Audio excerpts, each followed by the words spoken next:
Chapter 1547. Recruiting an assistant was in fact a very important matter. Wang Ming actually had a lot of candidates in mind before. But he never had the courage to recruit them as his assistants. That was because the Dao Talisman Seal research was a top-secret project that Wang Ming had developed in private. If he found an unreliable person and the matter leaked out, everything would be over.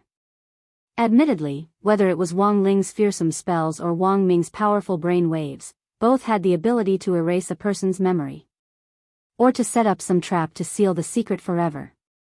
Once the secret slipped out, that person would die or something like that. However, the two brothers were not cruel and merciless people. Research projects in the first place required sincere cooperation. Without mutual trust, they wouldn't be able to achieve their final goal. Wang Ming had actually been conflicted about choosing an assistant for several years.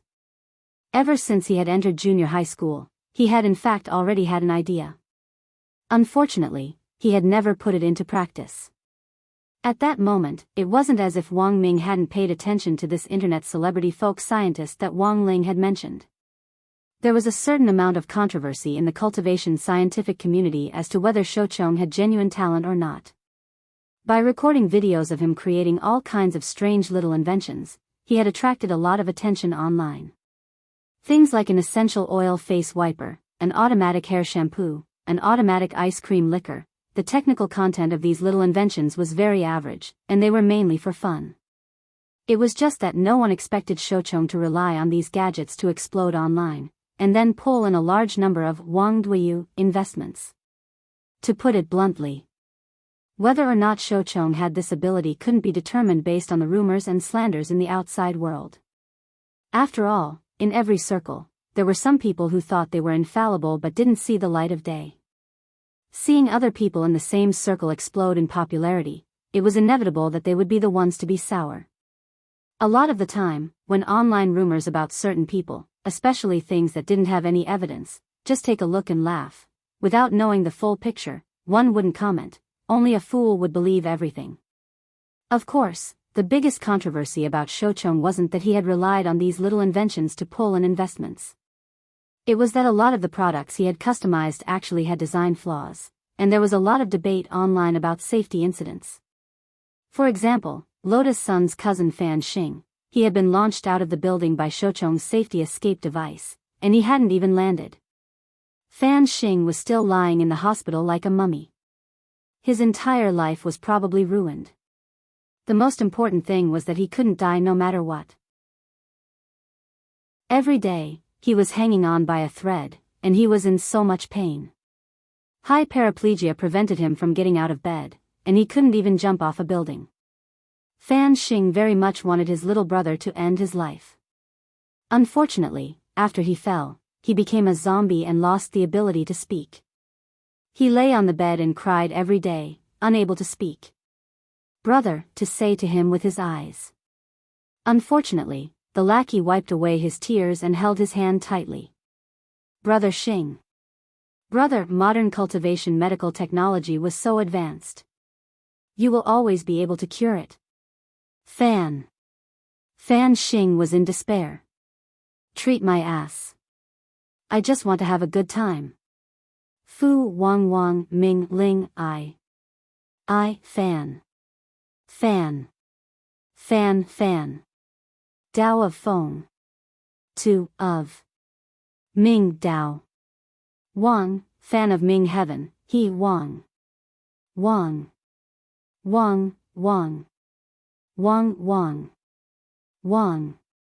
Ling.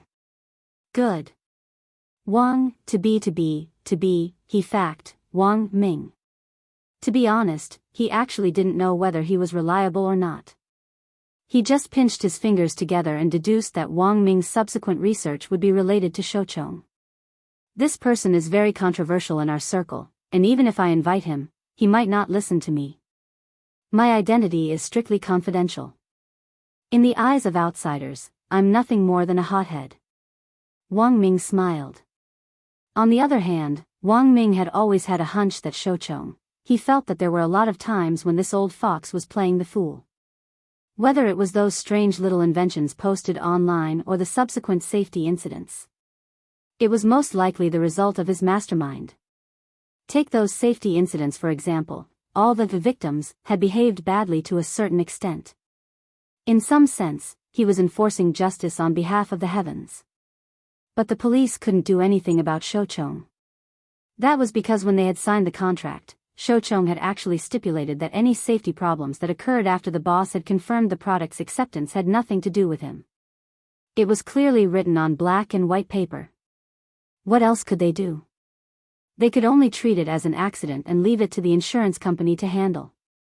It's really hard. In the girls' dormitory in Zone S, Lotus Sun and Jai In were studying the 126-point dice clock method that Wang Ling had just performed. After all, she would have to communicate with other people in Wang Ling's place later. To deal with the problem of the wild group Maple, they had to study the dice clock method. In the end, it was more difficult than Lotus Sun had imagined. Wow, how on earth did classmate Wang Ling do it? He took out the points and divided them into two halves. Lotus Sun was astonished. This required too much precision, and it was only now that Wang Ling was heavily sealed that he could do it. Normally, it would be impossible. If you're so curious, why don't you just ask your Wang Ling directly? Jai In couldn't help teasing. Sister Factor, you're joking with me again. Lotus Sun blushed. Actually, these were all trivial matters to her, and she could do her own research. She cherished every opportunity to talk to Wang Ling. Even if it was just through text messages or other communication software. She would never disturb him for no reason unless it was a particularly urgent matter. Classmate Wang Ling likes peace and quiet. If I send him frequent messages, he'll hate me. Lotus Sun smiled. Then, she stared at the dice clock in front of her, lost in thought. Looking at the girl's thoughtful expression, Jai In couldn't help sighing silently in her heart. This girl was so sensible that it made one's heart ache. She just didn't know how much longer she would have to endure it. It was said that it was a difficult process for a daughter-in-law to become a mother-in-law, but for some reason, after seeing Lotus Sun and Wang Ling, Jai In suddenly felt that this bit of suffering didn't seem like much. Wang Ling had used the spirit energy at his fingertips for the 126-point dice clock method. Lotus Sun felt that it would be difficult for her to emulate him on this point. But if it was combined with Sword Dao, it might work. She stared at the dice clock in her hand for a while, and felt that she had a way to crack it. Although it was a different approach, in the end, it was still a way out. And the point was that the wild group Maple was also an expert in Sword Dao, so her method might be a little easier for him to accept.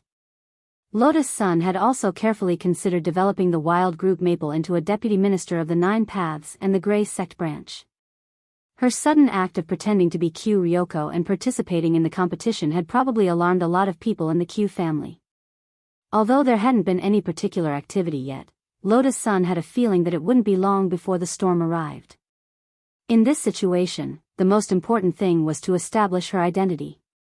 As the head of the Grey Sect, the Nine Paths and all the Grey Sect disciples could in fact provide a good cover for her plan to pretend to be Q Ryoko. The reason why Lotus Sun thought so highly of Wild Group Maple was mainly because of his overall battle strength. Compared with Leek Sasaki, Wild Group Maple, who was proficient in Sword Dao, was actually stronger than Lotus Sunday. In addition, it was just as Leek Sasaki had said. Wild Group Maple and the Rainbow Seven Suns gang would have an easier time doing things as a candidate for president of the Purple Maple Society branch. Then, a mature management system would be established in the Nine Paths and the Grey Sect branch. Leek Sasaki would be in charge of command and communication, Sparrow would be in charge of the internet layout and statistics, and Wild Group Maple would be in charge of protection and instigation of traitors. It wasn't completely without reason that Lotus Sun thought so highly of Wild Group Maple. The most important thing was that Wild Group Maple had passed Mysterious C's Sword Chi recognition. Even at the final stage of today's 5-person trial. He had deliberately made things difficult for Wang Ling and had even set up a trap. But the truth was that he wasn't a bad person by nature. In fact, he was someone with a very high EQ. On the other side, Wild Group Maple's actual actions didn't disappoint her. Leek Sasaki and Sparrow's suggestion was for him to plant a mole in the Rainbow Seven Sons gang and split them from the inside. In order to complete this plan, after Wild Group Maple joined the Grey sect, his next step was naturally to find a brother who was on good terms with him to join the sect. And the first person he thought of was Lon Lon Lu, who Wang Ling had fought with earlier. He was the president of the Blue Face Society. Given that the Rainbow Seven Sons gang was currently united, with Lon Lon Lu's identity as president, there was practically no information that couldn't be obtained. In the office of the Blue Face Society branch, Lon Lon Lu sat in his seat in a daze. He had driven everyone else out of the office. Because he didn't want anyone to see his dazed expression, and most importantly, the reason for his dazed expression wasn't because of Wang Ling. It was actually because of Ho Lang San. After his fight with Wang Ling, he had been reflecting on that fight all this time. He clearly remembered that he had been injured during the fight because of the backlash. But after he woke up from his coma, he hadn't felt the slightest bit of discomfort. Even if the referee had released a healing spray, he shouldn't have been injured at all. When Wild Group Maple opened the office door and saw Lon Lon Lu's appearance, he couldn't help smiling in his heart. Sure enough, everything was as he had expected. It seemed that everyone who had fought Ho Lang San before had been conquered by his personal charm. "Brother Lu, you look very distressed." Wild Group Maple pushed open the door with a smile on his face. Lon Lon Lu thought it was that blind member again, and was about to scold him away, but when he saw who it was, he shut his mouth. Wild Group Maple liked to add the word brother to the surname of people he was familiar with or respected. It didn't matter if the other party was older or younger than him. He would call them that. It made them seem closer. When Lon Lon Lu saw Wild Group Maple come over, he didn't say anything, and didn't even ask. "What are you doing here?" Wild Group Maple didn't treat himself as an outsider, and directly sat down in the vice president's seat as he looked at him. "I'm guessing that Brother Lu is thinking about Ho Lang San." With his thoughts exposed, Lon Lon Lu wanted to retort, but he opened his mouth and closed it again. Indeed, he was a straight man, and he kept thinking about a man in his mind. It was a little hard to talk about this kind of thing. What if someone misunderstood his sexual orientation? What else do you know? Lon Lon Lu didn't deny it, and just stared at Wild Group Maple. Brother Lu probably feels the same way. It's the feeling I have after fighting with Ho Lang Sang. I'm really looking forward to fighting with him again. Lon Lon Lu's pupils contracted, and he almost instantly perked up. He had been distressed for a long time, and no one knew what he was thinking. Who would have thought that in the end, it would be his good brother Wild Group Maple who would take the initiative to look for him? Hearing this, Lon Lon Lu couldn't help sighing with emotion. That's right, he's a magical man. He looks weak, but he seems to be very strong, and there's a sense of mystery. After saying that, he couldn't help but smile bitterly. Unfortunately, I might not have the chance to fight Ho Lang San again in the future. I don't think so.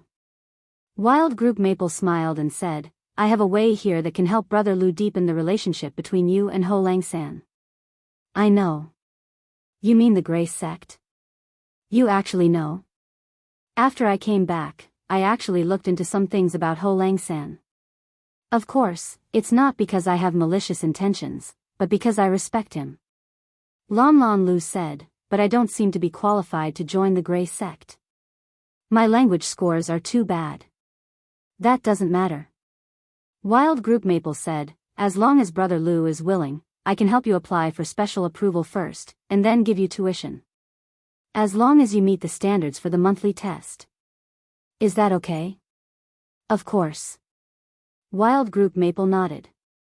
He looked at Lon Lon Lu, revealing the same expression as when Leek Sasaki asked him. So, Brother Lu, are you ready to join the sect? Lon Lon Lu immediately stood up. He looked very excited. Always ready. Then, Brother Lu, welcome to the sect. Next, I want to ask you about the current situation in the gang. Roughly 10 minutes later, Lotus Sun received information from Leek Sasaki. Wild Group Maple had obtained this information after communicating with Lon Lon Lu. The other leaders of the Rainbow Seven Sons were currently planning to organize an upper-class student gathering that only students from Area S could attend, and then invite Wang Ling over. Before she finished reading the invitation, Lotus Sun instantly laughed. Upper class? How upper class could it be? Showing off their family's wealth, or their custom-made spirit swords or magic treasures? Lotus Sun had seen too many scenes since she was a child. What hadn't she seen before? She suddenly sighed with emotion at the childishness of this group of people. She had thought that Nine Paths and the students from Area S would be plotting something big, but it turned out to be just this. In fact, Lotus Sun didn't even bother to look at this kind of Chinibi gathering. The banquet says that you have to bring a valuable magic treasure to make an appearance. It's really childish behavior. Jai Yin couldn't help laughing when she saw the invitation. Sure enough, Lotus Sun dropped her forehead into her hand. Competing in magic treasures, classmate Wang Ling could probably smash those people's magic treasures to smithereens if he transformed them with a pile of shit. Chapter 1548. Number 60 High's group was fretting over the upper-class banquet. On the other side, Monk Jin Deng was still conscientiously carrying out the task that Wang Ling had given him. After accepting the chaos armor, he followed Qi's footsteps. However, Qi's speed was just too fast. When the steel wings on his back spread out, he could freely travel through space. It was equivalent to having an earth-shrinking technique that had no cooldown time and did not require him to activate it. All he needed to do was open the steel wings. Apart from that, the Bai also had the advantage of not having to worry about the invasion of chaos. The flow of time in the primal chaos was very different from that on Earth. The monk had only been chasing for a short while, but a long time might have passed on Earth. On the way to return the chaos armor, Tyrant didn't see Bai's figure at all. He couldn't help but have a thought. If he chased after her without any restrictions, when they returned to Earth, would Ling Zhenren already have children? After restraining his dangerous thoughts, Tyrant was startled for a moment. Then, he increased his speed again. He pulled out his head and put it upside down on his back. Then, it was accompanied by a loud bang. The 6 rings on his head suddenly emitted endless blue flames, bringing Tyrant's body forward at a rapid speed. This was a head-mounted backpack accelerator, a small skill that Monk had researched in his spare time. It wasn't too powerful, but it was more practical. However, Tyrant had never shown it in front of outsiders because it was scary to use. Using the skull-type backpack accelerator and the distance reduction technique, that didn't stop moving an inch. The monk finally felt the aura of Bai getting closer to him. If that's the case, should be able to catch up very soon. At this moment, the head behind the monk's back revealed a calm smile. In front of him, carrying Peng Shiren, was a hoe that was a million light-years away. Suddenly, he felt a familiar aura approaching from behind. Is it that monk? Yu frowned, not knowing why the monk was chasing after him. Could it be that he wanted to take advantage of the fact that he had lost 2 chaos weapons and was seriously injured? Could it be that he wanted to kill him while he was down? If this had happened to someone else, they might have been on guard. But if it's Monk Jin Deng, I don't think he would do something so immoral. Let go of me. Peng Shiren was tightly restrained by Deng Long. He wanted to wait for Bayan to bring him some distance away before looking for an opportunity to escape. However, he had underestimated the power of an Earth progenitor. He was only a Dao ancestor. But Hui was the Earth ancestor. There was still a gap between them of the human ancestor level. Therefore, even though Qi was injured, it was still more than enough to suppress him. If you don't listen to me, don't blame me for beating Air Shuahua. Meng glared at Peng Shiren angrily. In his youth, Peng Shiren had been taught many lessons by Dao ancestor Wang and Qi in the past. It was naturally Dao ancestor Wang who had taught him more lessons. Sometimes, Dao ancestor Wang just happened to be busy and could not make a move. As the spirit of the Dharma form with its own consciousness, Qi would fight on his behalf. Peng Shiren in the past. Every inch of his flesh. Don't let them off. Even now, as a victim, Peng Shiren could not help but shiver when he thought about it. He thought he could break free. But now that it was obvious that he could not escape, he could only feign civility for the time being. Brother Zheng, in that case, where exactly is my master? Peng Shiren asked in a low voice. This was something that Peng Shiren had always wanted to know. Because if Tao ancestor Wang existed, it would affect his next plan. Qi replied, I don't know. This seemed like an excuse, but in reality, Qi really did not know where Tao ancestor Wang had gone. He was an independent spirit of the Dharma form. Although he could move on his own and had the ability to think independently, moreover, he could continue to live even after his master disappeared. But there was one thing that would not change. That was, Qi could never go against Tao ancestor Wang's will. And this was also the reason why Qi wanted to snatch Peng Shiren back. Because whenever Peng Shiren encountered danger, an alarm that ordinary people could not hear would ring out in his head, making him extremely irritated. For a very long time, Peng Shiren did not speak. Even Qi did not know where his master Tao ancestor Wang was. This time, Peng Shiren was really a little unsure. Brother Zheng, where are you taking me? Peng Shiren asked again. My residence, Qi said, concise and to the point. The current Peng Shiren was too good at causing trouble. Qi felt that it was better for him to watch. Of course, the most important thing was that Peng Shiren was colluding with that person that Qi really disliked. Back then, Tao ancestor Wang had paid such a huge price to suppress that grave god. He did not expect that after countless years, in exchange for the scene of his only disciple breaking the seal. He did not know how deep the connection between Peng Shiren and that grave god was. But on the way, he heard Peng Shiren mention a very strange thing. That was that the grave god had actually written his deeds into a book, and the title was Records of the Grave God. Qi sighed. He decided to imprison Peng Shiren in his residence.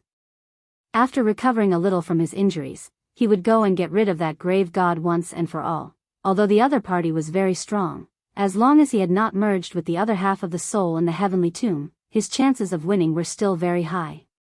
But now that he had lost 2 chaotic weapons, his chances of winning would drop a little from the original foundation.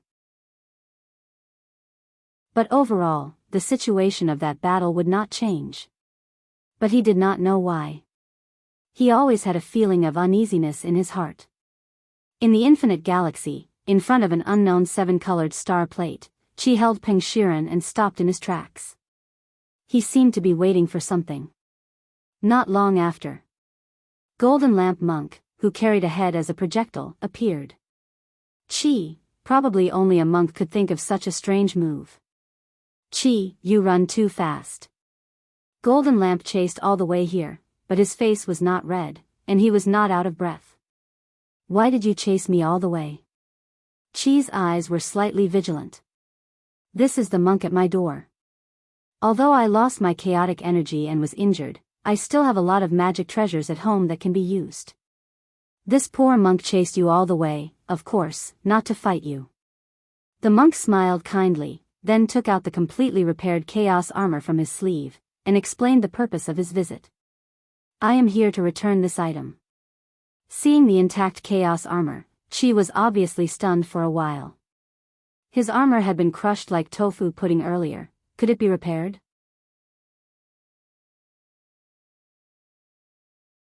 Chapter 1549. The 2 chaos artifacts had been smashed to pieces, and in his opinion, there was no way they could be repaired. This was also one of the flaws of these chaos artifacts, because there was no material in the world that could replace this natural material derived from chaos. If a magic artifact was worn out, it could be soaked in chaos for maintenance and so on. But if there was a gap, chaos couldn't repair it. Not to mention the fact that it had been smashed to pieces. Even if there was only a small scratch on a magic artifact, it couldn't be repaired by soaking in chaos. Actually, Zheng had long been resentful about this. It was indeed a headache that this chaos artifact didn't have a screen-shattering risk. So when the chaos armor appeared in front of him in perfect condition, his expression was one of utter amazement. Since this chaos armor can be repaired, then my corpse-wrapping picture. Zheng said suspiciously. Wang Ling's strength was astonishing, and he had to admit that he had underestimated that youngster. He had never expected him to be able to repair a chaos artifact. But the chaos armor and the corpse wrapping picture were essentially the same thing. Since the chaos armor could be repaired, then in theory his corpse wrapping picture should also be able to be repaired. The corpse wrapping picture has indeed been repaired. Monks didn't lie, and Monk knew Zhang's temper, so it was better to be honest. Where's the picture? Ling Jinren said he wanted to study it for a few days. He'll return it to you when he's done. The corner of Zhang's mouth twitched. Can you give me a deadline? Deadline or whatever, you're treating me like an outsider. Monk Golden Lamp put the head on his back. The expression on his face was as benevolent as ever. To tell you the truth, since these two chaos artifacts were smashed to pieces in the previous battle, they don't have any special value to Ling Jinren. He wouldn't deliberately delay returning them. Hearing this, Zhang took a deep breath. After the battle, the two chaos artifacts that had been beyond repair had been repaired. This could already be considered a pleasant surprise. Since that youngster had sent Monk to return the chaos armor to him, that meant that he really didn't covet these two treasures. The corpse wrapping picture had been around longer than the chaos armor, and was an ancient artifact. She pondered that perhaps Wang Ling was interested in matters of the ages. He wanted to use the corpse wrapping picture to ask those ancient experts who had been suppressed in the picture. The idea seemed crazy at the time. That was because these ancient experts had been sealed in the diagram for a long time. Their souls were trapped inside, unable to escape. They had long since gone insane. You can never expect a psychopath to confess anything to you, therefore, regarding the Golden Lamp monk's words, Meng didn't mind it too much. Fine, if he wants to keep it, then let's keep it. After looking at it for a long time, it's just like that. It's meaningless. He understood the shroud diagram too well. A picture was unfolded, and it was filled with ghastly white bones. There were no young ladies wearing stockings, nor were there any young and beautiful female university students. Even if there were, they were nothing more than pink skeletons. After looking at it for a long time, other than being able to clearly count the number of bones on a man and a woman's body, it seemed to have no other value. Dusk felt that as long as Wang Ling got tired of studying it, it wouldn't be long before he could return it to her. Thinking of this, he turned around and placed his hand on the 7-colored astrolabe on his back. Just as he was about to enter the password, he found that Monk Golden Lamp had not left. Sue? Tyrant replied, I've come all the way here to deliver the chaos armor. Are you going to be so stingy that you won't even give me a cup of tea? Dusk was silent. Actually, he didn't hate the tyrant. It was just that he was used to being alone, and had never brought anyone else back to his residence. There were only 2 of them in this area. Peng Shiren and the tyrant. One was the Dao ancestor's personal disciple, and the other could be considered an old acquaintance of his. Go in, don't touch anything, Dusk warned coldly. Then, he twisted his palm and opened the passage to the astrolabe. Tyrant smiled and took a step forward. At the same time, the grave god suddenly opened his eyes in the star-devouring array. It looked like everything had gone smoothly, everything had been within the grave god's expectations. Including the fact that Peng Shiren's soul had been taken away by Dusk. What do you plan to do next, Senior? Chie Chiohu asked. Are you going to save Senior Shiren? Save? The grave god smiled.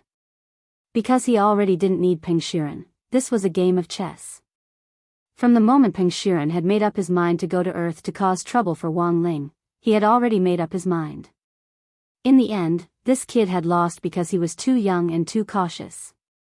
In order to be safe, he had actually placed his body in the star-devouring array and sent his soul to Earth. It had started as early as that. The grave god had thought of a plan that would satisfy both sides.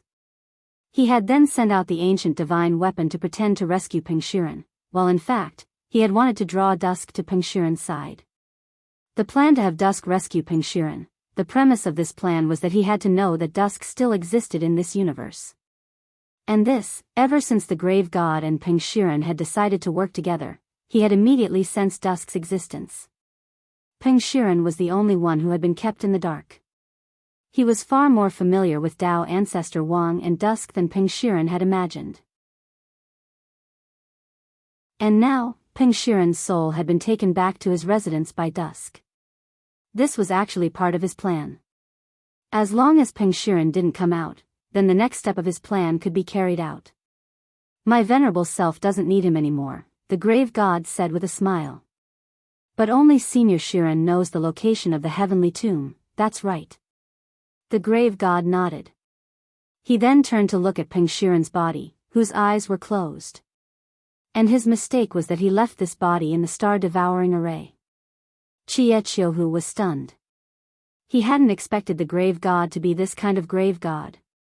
In the end, what he wanted was not the heavenly tomb itself, but Senior Peng Shiren's body. The grave god glanced at Chiechiohu. He didn't care about the strange thoughts in Chiechiohu's mind. His original plan was to feign civility and cooperate with Peng Shiren.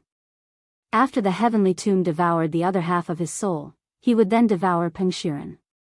As for the current plan, it was plan number 2. The only difference from plan number 1 was that Peng Shiren's soul was still being held by Dusk. He couldn't devour it. But it made no difference to the grave god whether he devoured it or not. His original goal was only to take back the things that were sealed in the heavenly tomb that belonged to him. Shiren, go, take me to the heavenly tomb. At this moment, the grave god opened his evil eye. He placed his hand on Peng Shiren's body and called out softly. This was a simple spell that could awaken muscle memory. Even if Peng Shiren's soul wasn't here, as long as his body went to the heavenly tomb, it would automatically move like a walking corpse. Under the control of this spell, it would automatically move like a walking corpse. All the grave god had to do was follow Peng Shiren's body. Buzz! Peng Shiren's eyes, which had been tightly shut, suddenly emitted a bright red light. Then, he slowly stood up and moved. The starlight under his feet slowly gathered. In the next breath, he disappeared from the devouring star. All of you, stay here and wait for my return. The grave god left these words for Chiechiohu, the silver-skinned human king, and Jiogong Xinghui. Then, he disappeared in an instant and went after Peng Shiren's body. He just had to wait for the other half of his soul that was sealed in the heavenly tomb. Then, everything would come to an end. He no longer had to wait for Peng Shiren's arrangements and act according to anyone's wishes, because at that time, he would have 10 times the power he had when he was at his peak. He would truly be omnipotent and destroy everything. Even if Joy appeared, he wouldn't be a match for him. After traveling through the infinite Milky Way for billions of light years, the universe here gradually became clear.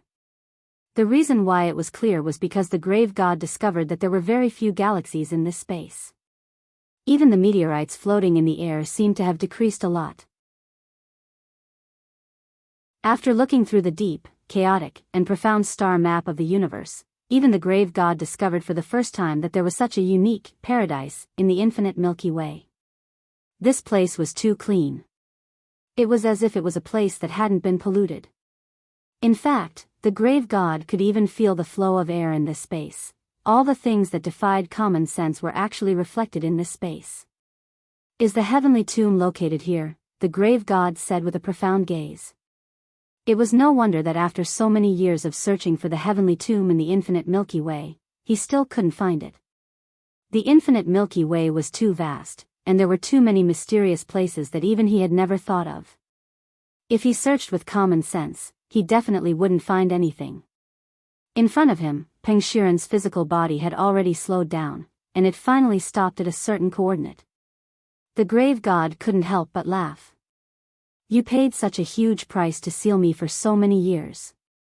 I'm afraid that even you didn't expect that today's seal would be broken by your proudest disciple, right? At this moment, Peng Shiren expressionlessly raised his hand and activated the universal passcode in his hand. A spatial crack that was just big enough for one person to pass through appeared. The grave god thought that the passage was about to open, but right at this moment, the sound of bells suddenly rang out from the crack. An old woman with a hunched back and a lantern in her hand came out of the crevice. The handle of this lantern was a dragon head, and it looked like an ancient object at first glance. Below the lantern hung a series of golden bells. As the old woman staggered forward, they constantly swayed and emitted a crisp sound. The grave god was slightly displeased by the sound. The bells were no ordinary objects. They were clearly also ancient objects. It was a lantern made from a chaotic object, and below it hung a series of bells that also came from a chaotic object. "Who is it?" the old woman said. Her voice wasn't loud, but it sounded like a heavenly bell in this space. The sound waves spread out and gradually grew stronger. In the end, it was like a tsunami that swept up the surrounding wind. The sound of an explosion came from the distant space. The old woman's greeting directly caused the space to react violently, and the shockwaves spread very far away. The ear-piercing howls of the wind were actually the wails of the spirits of the planets. Interesting. The grave god opened up his spiritual shield and stood there unmoving. This kind of display of strength was unable to do anything to him. This old one has been ordered by the Tao ancestor to guard the heavenly tomb. No one is allowed to approach. The old woman looked at the evil-eyed creature in front of her. The grave god floated in the air, maintaining his cross-legged posture. He looked insufferably arrogant. His dark purple skin was tattooed with blood-red battle tattoos. His seemingly dry and shriveled face had 3 evil eyes that didn't belong to a human growing on it. His pitch-black mane flowed down his temples and was braided into 2 braided braids. She actually knew about the grave god's origins. Those evil eyes were his greatest symbol. With just those eyes alone, she could recognize that this was the terrifying creature that Tao ancestor Wang had paid a huge price to deal with back then. Thus, the old woman didn't dare to slack off in the slightest. The location of the heavenly tomb was a secret. Apart from Peng Shiren, no one else had the ability to find this place. As for the grave god's sudden appearance, the old woman understood everything when she saw Peng Shiren, who was being manipulated like a puppet. Those who force their way into the heavenly tomb will die. The old woman didn't say anything else. As the grave guardian of the heavenly tomb, she had to complete the mission that Tao ancestor Wang had entrusted to her. Even if she had to pay with her life, she had to do everything possible to stop the person in front of her. Even though the old woman knew in her heart that there was a huge difference in strength between her and the grave god, the universe is about to fall into chaos. The old woman said in her heart before she made up her mind to attack. Buzz! The next moment, the old woman lifted the lantern in her hand and opened the revolving lid. She used 2 fingers to take out the white flame inside, and then flicked it towards the grave god. "Go!" the old woman shouted softly. The small white flame instantly exploded with a destructive brilliance that was as bright as a star. The white flame turned into a unicorn and rushed towards the grave god. The scene created by the small white flame was vast and boundless. In an instant, the entire space was engulfed in a spiritual sea. Almost every inch of the space was in chaos. Seeing this scene, the grave god retracted its spiritual shield and allowed itself to be baptized by the white flame. He allowed himself to be baptized by the white flames. There was only a slight burning sensation, not much pain. The old woman was shocked. She didn't expect that her heavenly ocean's sacred flame would lose its effect. That was a type of ancient flame, a supreme sacred flame cultivated from harvesting the core flames of hundreds of millions of stars. But now, the heavenly ocean's sacred flame had no effect on the grave god at all. The old woman's eyes widened in shock. Although she already knew that there was a difference in strength between her and the monster in front of her, she didn't expect the monster to be this strong. Is that it? Then, it's my turn to attack. At this moment, the grave god in front of her shouted, "Weaklings, retreat!" Then, he stretched out a finger and a powerful spiritual light shot out from his fingertip, directly splitting the white flame in front of him into 2. When the old woman came back to her senses, the grave god had already split the sea and grabbed her head.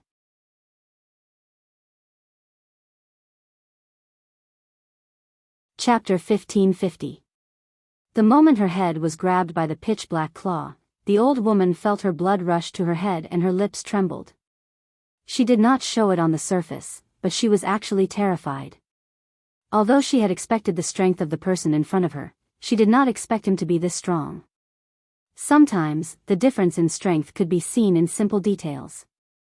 Not only did the grave gods retreat for the weak, divine light instantly cut through her sea of holy flames, it also grabbed her head at a speed invisible to the naked eye. Although I had expected that the old man would send someone to guard the heavenly tomb, I did not expect him to send such a weak servant. I didn't expect that the one they sent to guard the tomb would be such an unbearable servant, said the grave goddess. With his current strength, he would not panic even if he encountered a hoe. But the old woman in front of him was much weaker than the hoe. I know I am no match for you, but there is always someone stronger than you. I advise you to understand that. The old woman sneered, but she was neither servile nor overbearing. Of course I understand that. But you don't know that I have always been the strongest.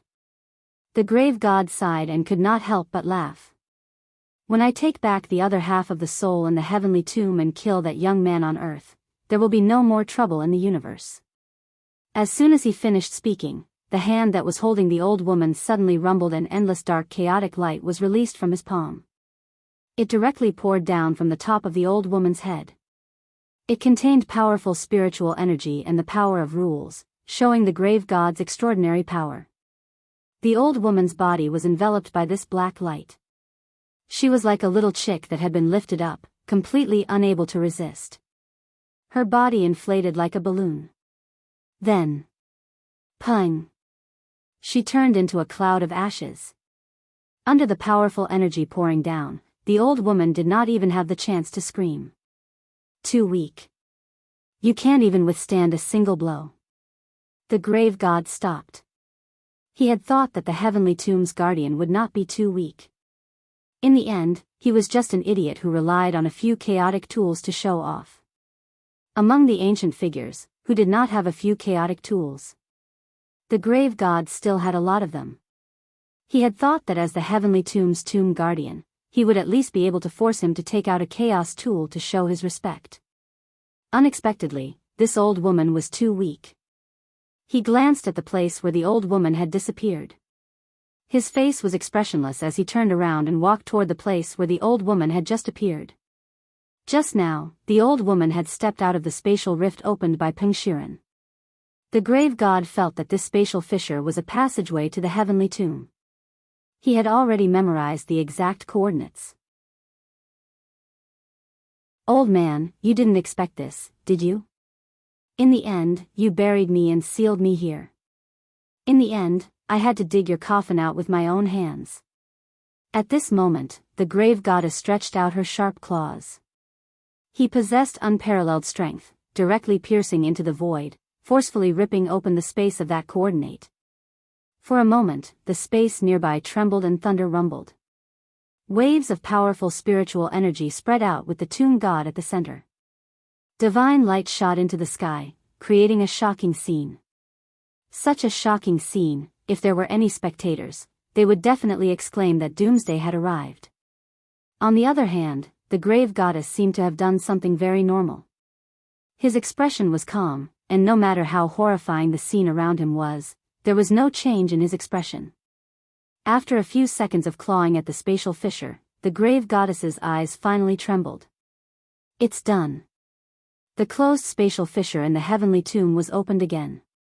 The grave goddess was pleasantly surprised, as if her long-cherished wish of many years had finally been fulfilled. However, just as she was about to lean out, a pair of old hands reached out from the spatial fissure and grabbed her claws. The grave goddess was surprised. She didn't expect there to be another person in the heavenly tomb. And this person was none other than the old woman with the lamp. She was the old woman with the lamp that she had killed earlier. You're still alive? The grave goddess was in disbelief. She was sure that the old woman was completely dead after being imbued with that kind of power. During the entire process, she had been carefully observing the old woman with the evil eyes to make sure that the old woman she had captured was the real one and not a substitute or an illusion. But now, the old woman with the lamp that had appeared in front of her was exactly the same as the one she had killed earlier. Whether it was her expression, posture, clothes, appearance, or the way she had carried the lamp, everything seemed to have been replicated without the slightest difference. Of course. It's not that easy to enter the Tao ancestors' heavenly tomb. The old woman with the lamp laughed. Although I can't beat you, you can't do anything to me either. Even if I have to risk my life to block the entrance, it's fine. Let's see who can outlast the other. The grave goddess frowned. She was so infuriated by the old woman's words that her entire body was trembling. I don't believe that I can't kill you, boom. Suddenly, an aura as vast as the ocean covered the heavens and covered the earth. It was like a storm that made one's face tremble. The old woman almost lost her balance, but her lantern was as steady as Mount Tai in the wind, not moving at all. Weaklings, retreat. The grave goddess used the same trick again. This time, she opened her fingers, and 5 beams of divine light shot out from her fingertips like 5 sharp swords. They stabbed toward the old woman's head, chest, and other vital parts. Boom! The old woman's body exploded into pieces on the spot. This time, he added a little incantation to his move. It could destroy the person who was hit and prevent them from reincarnation. It could limit 99% of resurrection spells. The grave goddess felt that the old woman must have used some method to resurrect herself, or some dharma treasure to replace her death. However, not long after the old woman exploded. From the crack in space, another old woman who looked exactly the same walked out with a lantern. The grave goddess was surprised. He pondered in his heart, could it be that this old woman had multiple births? There was a popular type of girl these days. The female protagonist would give birth to multiple births. For example, one child with 6 treasures, a domineering president knocks at the door. The scene in front of her made the grave goddess think of that. He looked at the old woman who kept coming back to life and could not help but think of the title of the book, One Child with 10,000 Treasures, an old woman with a lantern. This old woman couldn't have come out of a rock, right? Why? Are you feeling despair already? The old woman smiled. There are many people who want to kill me, but almost none of them can really kill me. You're not human? The grave goddess was also confused. He used his eye of evil to scan the tomb keeper in front of him. All of a sudden, he understood one thing: the real way to kill the old woman might not be through the old woman's body. The real body should be the old woman's lantern. Every time, the old woman would come out with a lantern, the grave goddess stared at the old woman and thought to herself. He thought of a method that was beyond resurrection spells. And it was not within the range of 99% of resurrection spells. It was also a spell that Tao ancestor Wang had been researching but had not officially used. As an old rival of Tao ancestor Wang, the grave goddess naturally knew something about it. After so many years, it was not surprising that this method was developed. Did that old fart impart the undying grasp to you? The grave god asked.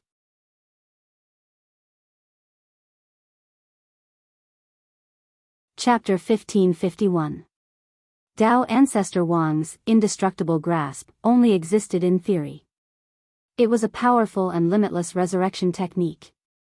You could leave a seal by shaking hands. But by being killed over and over again, you could increase your resurrection speed. In the end, you could reach an indestructible state. That is, even if your entire body was smashed to pieces and only a pile of ash was left. It could also be restored to its original state within a few seconds. As expected, the tomb keeper of the heavenly tomb is no ordinary person. I've underestimated you. The grave god stared at the old woman with his purple eyes. He seemed to be deep in thought, as if he was planning something. As long as I'm here, you won't be able to take a single step into the heavenly tomb. The old woman sighed slightly. The next second, the flame in her hands suddenly grew, as if to represent her anger and unending battle intent. The temperature in the air continued to rise. The small lantern shone like a star, releasing endless light and heat. The surrounding space seemed to have been melted, like window paper. Under the intense heat, holes were melted into them. These holes seemed to be in a mess. But in fact, they were arranged in a certain order. The old woman had arranged these holes into a formation and surrounded the grave god. She was trying to burn him with the sacred flame. since a large-scale attack could be easily blocked by the weakling scatter. Thus, there was no better choice than to adopt a sparrow strategy and launch attacks from all directions at the same time. The grave god's expression was still calm. He stared at the lantern in the old woman's hand for a few seconds and opened his mouth. With a ruah sound, he spat out a golden leaf sword from his mouth and shot it straight upwards. Then, there was a buzzing sound. A golden rain of swords burst forth and rained down densely on him. Wherever the sword energy of the golden sword passed, all the holes the old woman had set up were cut open and disappeared. "You can't escape now." The grave god chuckled. He didn't take the old woman seriously at all. Since he already knew her resurrection method. He had already thought of a way to break it. His evil eyes weren't blind. He could tell that the old woman wasn't a normal human. If his judgment was correct, this old woman and the lantern in her hand were originally one body. This was the spirit of the lantern. The other party cleverly transferred the seal of the indestructible grip given to him by Dao Father Wang to his own lantern. As such, as long as he held on to the lantern, the engraving effect would activate continuously, allowing him to continuously resurrect. Perhaps this kind of roundabout behavior was for insurance. In order to prevent this engraving from falling into the hands of others. The grave god didn't expect to be so lucky as to bump into her. "Old thing, everything you've done will eventually become my stepping stone," he sneered. In the next moment, he stretched out a finger and wrote something in the air. The old woman's expression changed drastically when she saw this, death's decree. This was an extremely powerful killing curse technique. Furthermore, it was specifically targeted at artifact spirits. The old woman did not expect him to see through her identity. For the past 10,000 years, she had maintained her human form day and night, condensing a body of flesh and blood to make herself look more like a human. Who would have thought that the grave goddess would still be able to see through him? When the death decree was launched, the old woman could clearly feel that an invisible decree was forming in the space. There was no time to think at all. The grave god wrote a string of black words in the air, which turned into a long decree that pressed down on her. The universe shook. A loud explosion occurred. The old woman was surrounded by a ball of black light. The powerful power of the decree caused her body to tremble. She felt her blood evaporating. Not good. Her human form was about to collapse. Under the influence of this powerful law, his original appearance was revealed. "You're just a junior in the end," the grave god sneered. In the next moment, he flipped his hand and pressed down. The old woman knelt down under this decree that targeted artifact spirits. She could no longer hold the lantern in her hand. She saw through the grave god's intentions and used the last bit of her strength to try and detonate herself. Although the indestructible grip engraving was a resurrection technique, if one chose to commit suicide, they would not be able to resurrect. The old woman knew that the grave god wanted to steal this engraving, so she decided to destroy it along with the engraving. Unfortunately, she was still one step too late. Just as the lantern left her hand, the engraving on the handle of the lantern actually fell off and flew towards the grave god's hand. Engraving transfer, the old woman was shocked. She didn't understand how the grave god did it. "You're no longer of any use." The grave god happily received the engraving. He felt that his battle power was much stronger than before.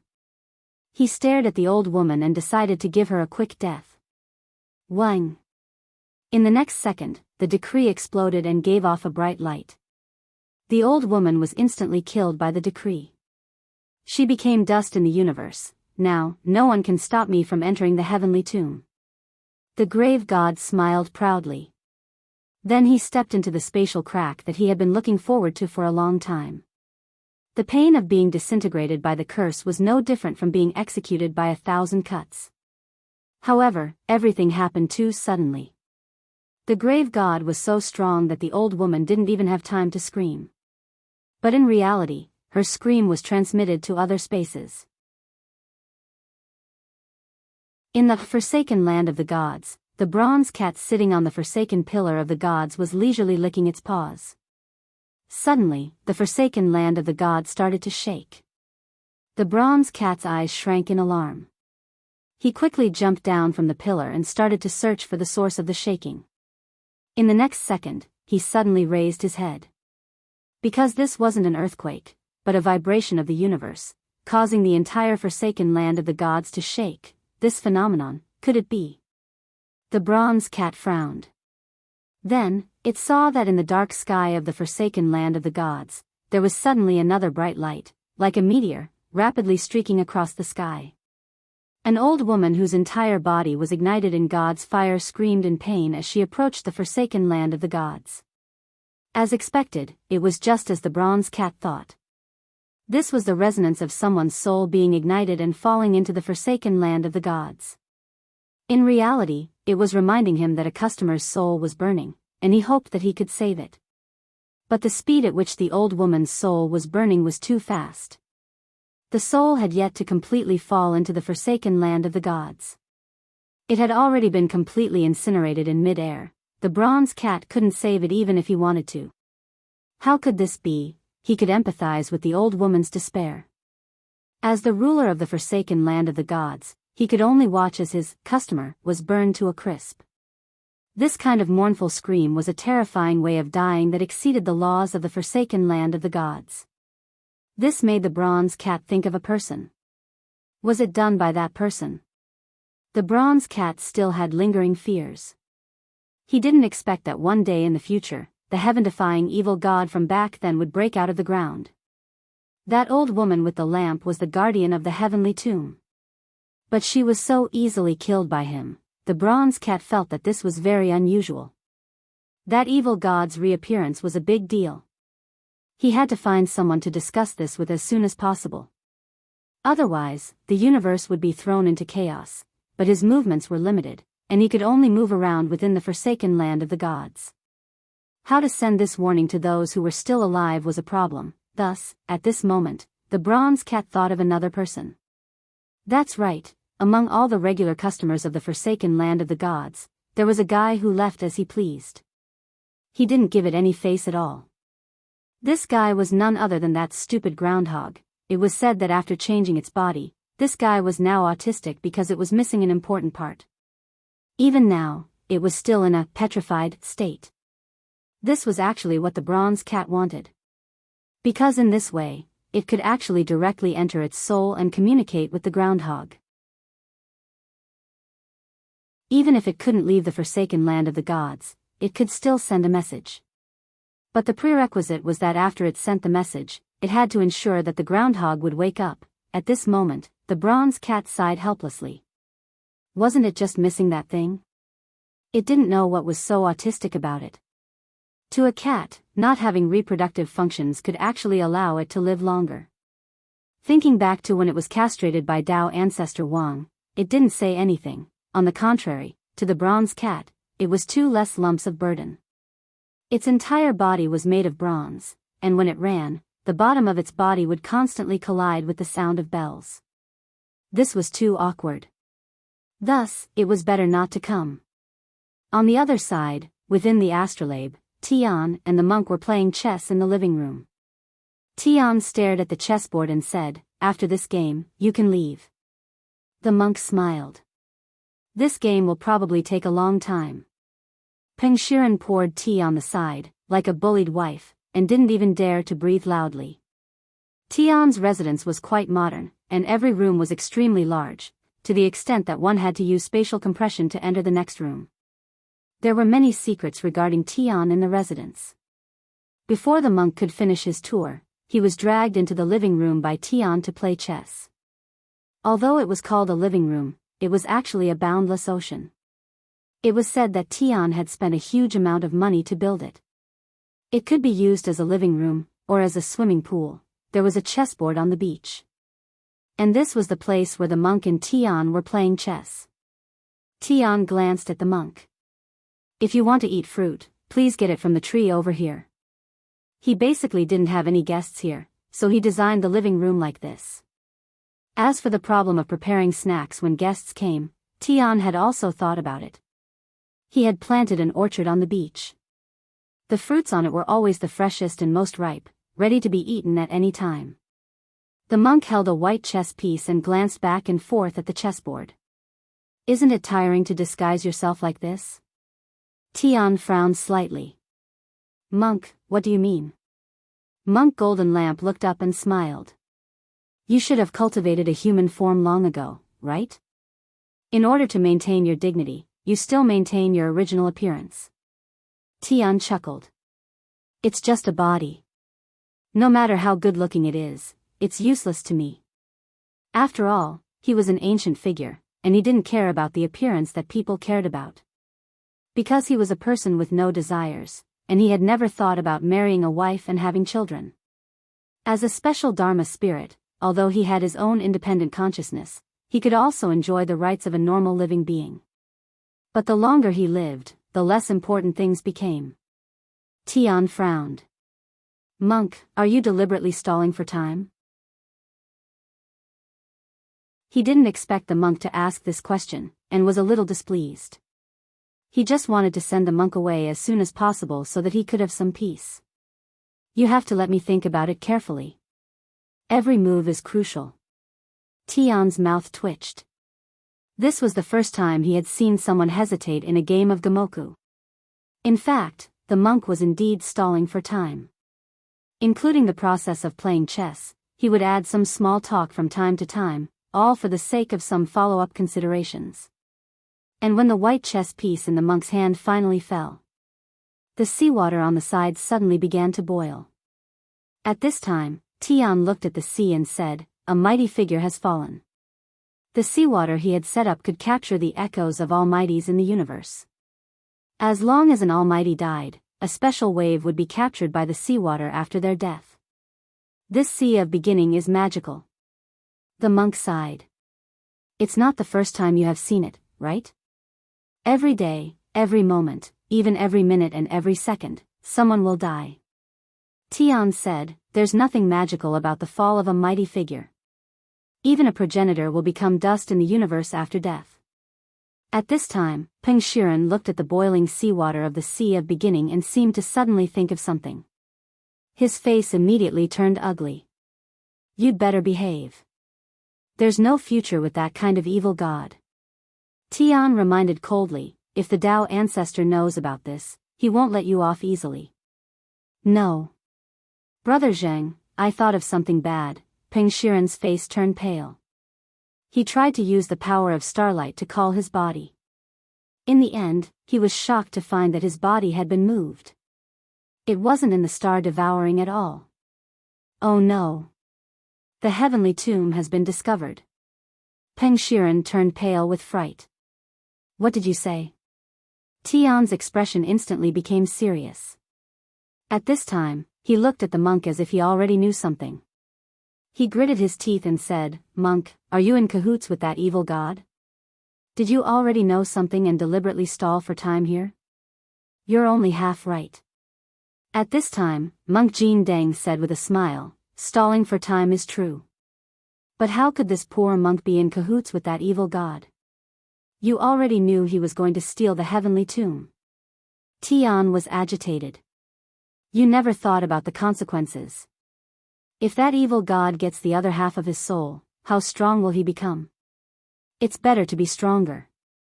The monk smiled. What do you mean? Tian was puzzled. I came here to play chess with you because I wanted to stall you. So that you wouldn't be in such a hurry to die. As for the rest, Ling Zhenren is here, the monk said. Tian's face was doubtful. But that's an evil god, the monk was equally doubtful. So what? Tian, ? The monk, Ling Zhenren said that this person is a little stronger. It'll also feel better when I draw him. Tian? On the other side, Wang Ling was indeed worried about two things. The first was that Leek Sasaki had informed the Rainbow Seven that they were going to hold an upper-class student exchange meeting at noon to celebrate 9 paths and the selection of a 5-member delegation. His head hurt at the thought of meeting people he didn't know again. Then he heard that he was going to bring a magic treasure for display at the meeting at noon. This gave Wang Ling an even bigger headache. He didn't lack magic treasures, but he was afraid that if he took one out, it would blind this group of people. Wang Ling had initially planned to bring his enchanted long johns over. But Wang Ming immediately rejected this proposal on the spot. These long johns are amazing artifacts. Those people don't know what's good for them, so it'll be a waste. Wang Ming didn't want Wang Ling to bring any enchanted magic treasure. Because if he did, it would be letting this group of people off lightly. These long johns had saved his life back then, and he still had an impression of it. How could this group of people be worthy of his little brother's enchanted long johns? Were they worthy? Thus, Wang Ling had no choice but to think of another way. He felt that it wouldn't work, and when the time came, it would be better to let Jinka sacrifice his body. Of all his magic treasures, it seemed that Jinka was the only one who looked relatively ordinary. Inside Wang Zhibao's pants, almost all the magic treasures that the heavenly Tao had given him were shining, and one look was enough to tell that they weren't ordinary. If he took them out, they would be too dazzling and outstanding. But there was still some time before noon. Wang Ling felt that he might have a better idea in a while. At that moment, Wang Ming had gone to study the small box outside the black stone, and Wang Ling happened to be the only one left in Jiu Daohe's dormitory. He felt that this was a good opportunity to study the Supreme Corpse winding painting. This was a primordial chaos weapon, and when it was opened, it had infinite power. Before opening it, he had made thorough preparations. He had used the king's eye to isolate the space he was in and form a mirror space. This was an ability similar to a parallel space. If he opened the corpse winding painting here, it wouldn't affect reality even if something happened. Of course, he had hung Jinka on the dormitory door.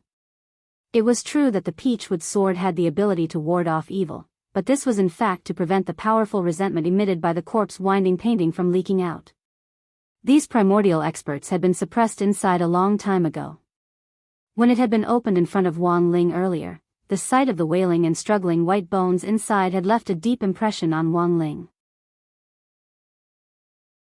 These primordial experts had been forcibly suppressed in the painting, and because they couldn't escape, they could only gradually grow old and die in a sitting posture, becoming skeletons inside.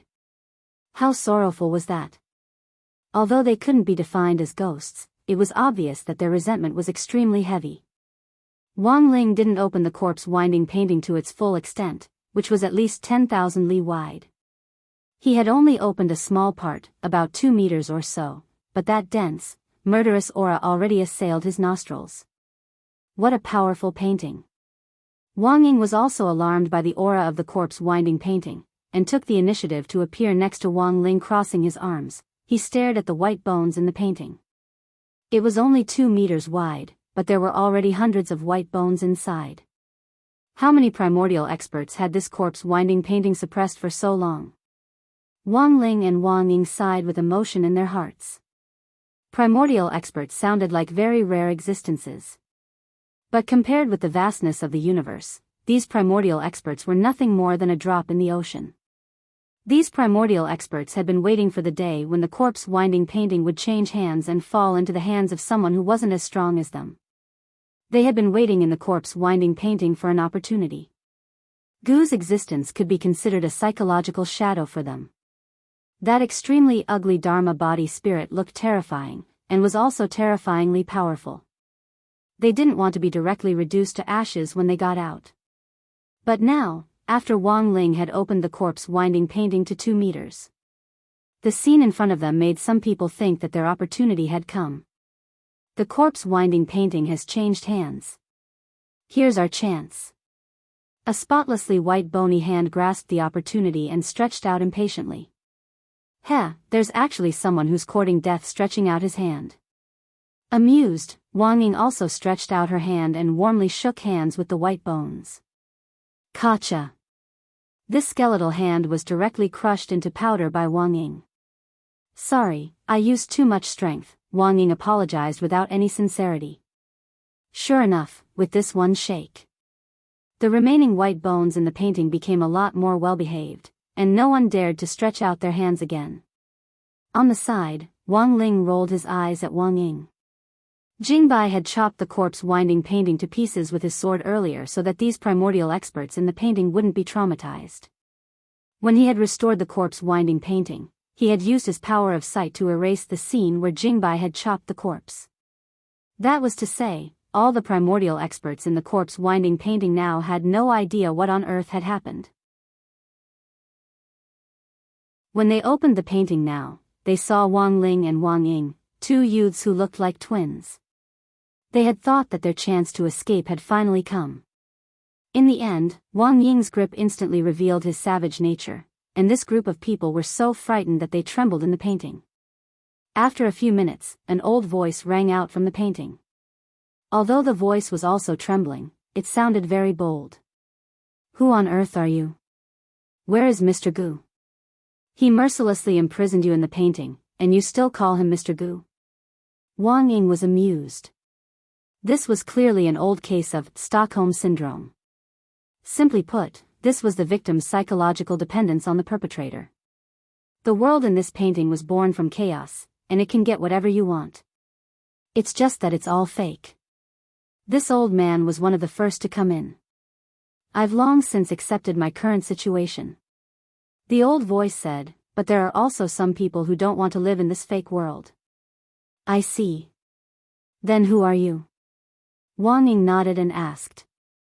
"My name is Zhang Qi, and my courtesy name is Zistiel," the old voice replied. Through the king's eye, Wang Ling saw the old man's life story. Zhang Qi, also called Zhang Zistiel, he was actually an ancient godly thief. He could be considered as a weirdo among the ancient powerhouses. No wonder he had adapted so quickly to the predicament of being trapped in the corpse-winding painting. It turned out that he had been locked up many times because he liked to steal other people's things. Wang Ling wondered if it was because people who liked to steal felt like they had returned home when they were locked up in a prison or something like that. So this was a ancestral skill? Wang Ying, then why were you imprisoned? This was in fact a very awkward question. For people who had been imprisoned in the corpse-winding painting, almost everyone had a past they couldn't bear to look back on. Naturally it was because I stole Dao ancestor Wang's things, but this old man returned them after using them, Zhang Zistiel said after a moment of silence. "And then you were imprisoned?" "That's right, that old thing, he was too unreasonable." "What on earth did you steal?" "A lonely woman. I heard she was the king of the god world."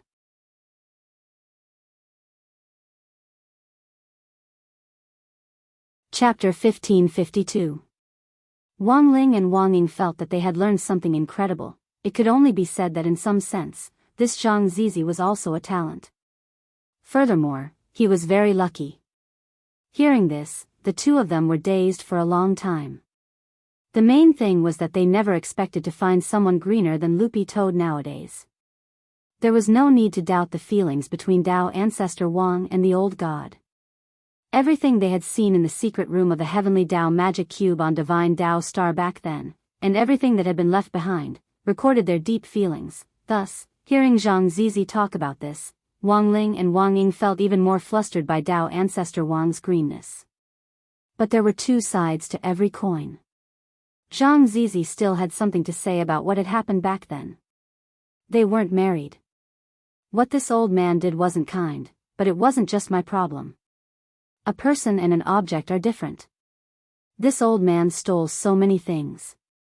Those things were dead, but the people were alive. If they didn't agree, they could have pushed this old man away. Zhang Zizi snickered. As long as they weren't married, this old man was still competing fairly. Furthermore, it was consensual to begin with. After I stole them, didn't I return them? That's sophistry, Wang Ying said disdainfully. Think whatever you want. Zhang Zizi snickered. I still remember her light yellow dress and fluffy hair back then. Unfortunately, it was a cup of green tea. This old man wanted to take this opportunity to warn Dao ancestor. Who knew that old thing would be so ruthless? Wang Ling, feelings were actually very complicated. Wang Ling had never understood these things. He was too lazy to understand them in detail. There were times when feelings were complicated, and Wang Ling felt that they were even more troublesome than functions. It was like a circuit diagram made up of complicated wires, and he didn't know where to start. Thus, without knowing the whole picture, Wang Ling was too lazy to comment on these things. All he wanted to know was whether or not any of the ancient experts in the painting knew about the matters of the primordial that he wanted to know. Using the king's eye, Wang Ling scanned the pile of bones in the picture. Including Zhang Zizi, the average combat strength of everyone in the picture was at the ancestor realm, as Wang Ling had expected. That was Peng Shiren's combat power. And if it was converted to the number of nucleons, on average, the people in the shrouded corpse painting had 60 cores of combat power. Nucleus, or nucleus for short. This was the measurement of combat strength after the ancestor realm. The power of one nucleus could easily destroy a planet and kill anyone below the progenitor realm. Dao gods were just ants. The true powerhouses of the past were indeed this terrifying. These people were similar to Dao ancestor Wang. They were all geniuses and geniuses that had existed since the beginning of the cultivation world. If they were placed in the current era, they would be famous and illustrious existences. How could there still be a place for those Dao God clan leaders in the God realm? Looking at the supreme corpse winding up painting in front of him, Wang Ling actually had very complicated feelings. That was because in this universe, there were actually many ancient powerhouses. But unfortunately, they were all suppressed. Moreover, the reasons for the suppression were all bizarre. The Zhang Zipei in front of him could be considered a lively person. The other skeletons seemed to be afraid of him, and only Zhang Zijin dared to talk to him. Wang Ling felt that this was a good starting point. You were suppressed because you had an affair, but what about the others? Wang Ying asked. Zhang Zipei clearly knew a lot. When he heard this, he couldn't help laughing. I know a lot of gossip, but can you match it up? We're all skeletons now. My master's eye power can automatically fill in the picture and trace your original appearance. I see. Zhang Zipei rubbed his chin. He had noticed Wang Ling's eyes earlier. He had some guesses in his heart, but he didn't say them out loud. He seemed uncertain. There were also some things that he couldn't say. Following Wang Ying's question, he pointed at the other skeletons and said, his name is Du Juanji, and he used to be a scholar.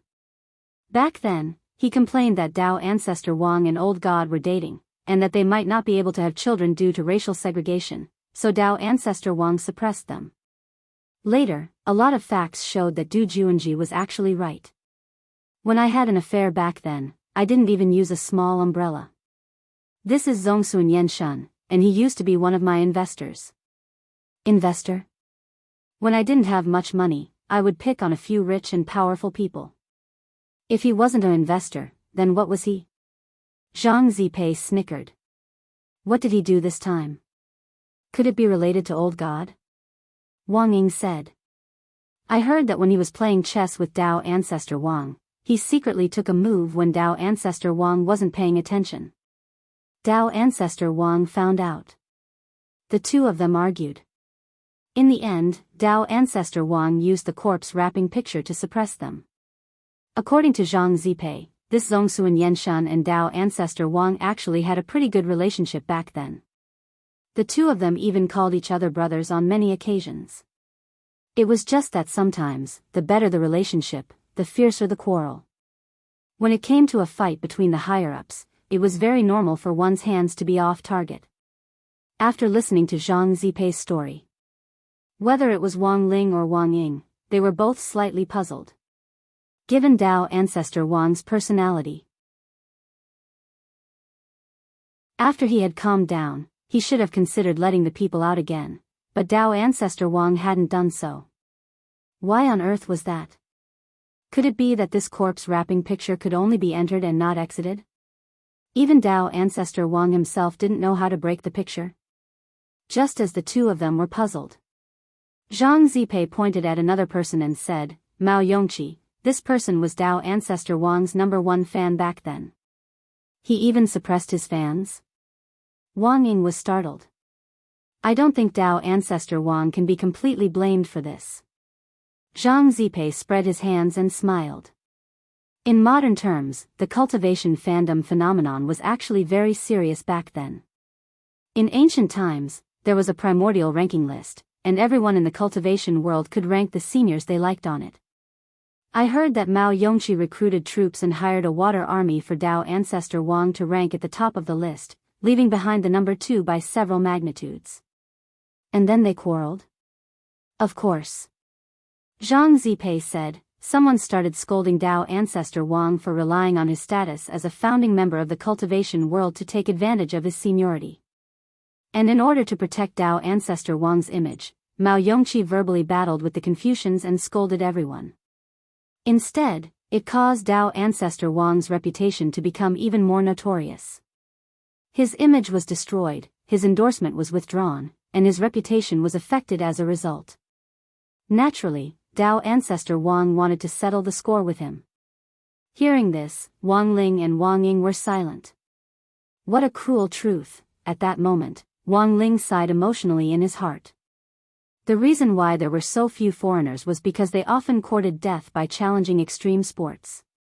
The reason why there were so few ancient powerhouses was because they had offended Dao ancestor Wang. Wasn't there someone who was suppressed because he offended Dao ancestor Wang?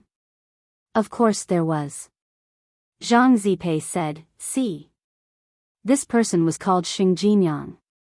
He didn't have any grudges with Dao ancestor Wang, but he made a bet with Dao ancestor Wang that he had a way to enter the corpse wrapping picture and come out. And then, there was no then.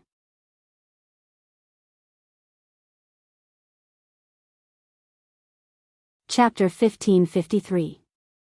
After listening to Zhang Ziqin's introduction of the other people, Wang Ling and Wang Ying could more or less analyze Dao ancestor Wang's temper and character. They were surprised to find that Dao ancestor Wang was actually a particularly narrow-minded person. Could a grandmaster of the cultivation world not tolerate even a speck of sand in his eyes? Wang Ling was suspicious of this.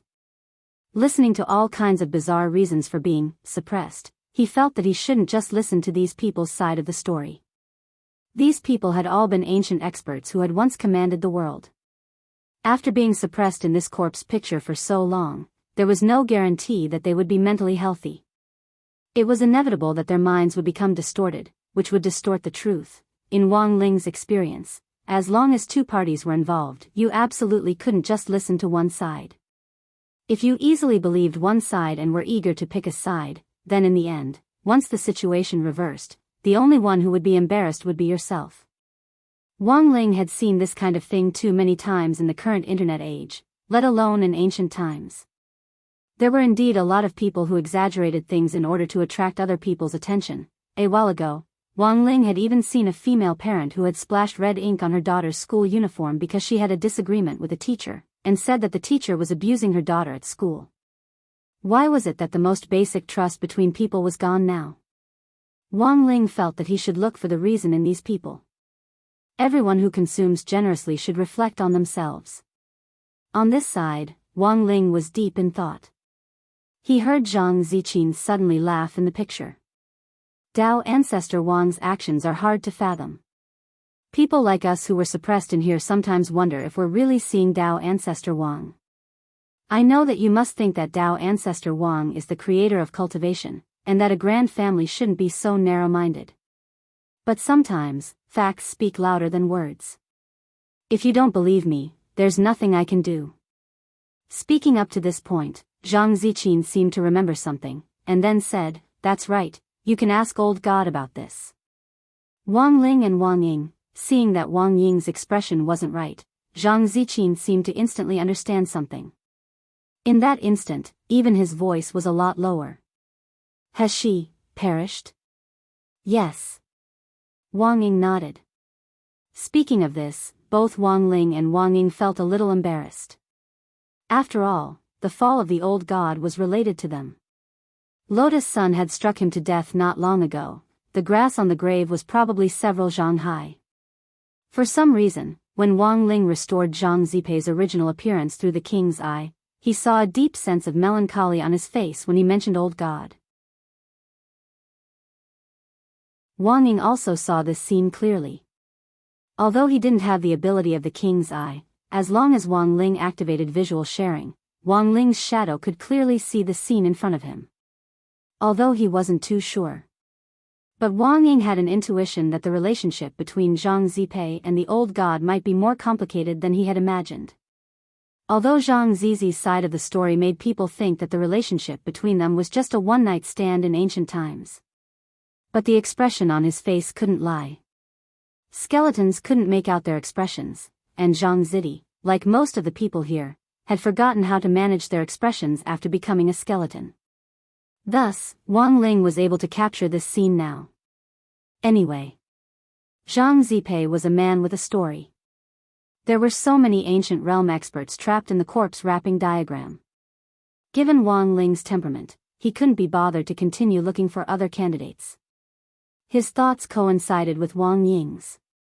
He had already decided to dig out some information from Zhang Zipei in front of him. We want to know a few things.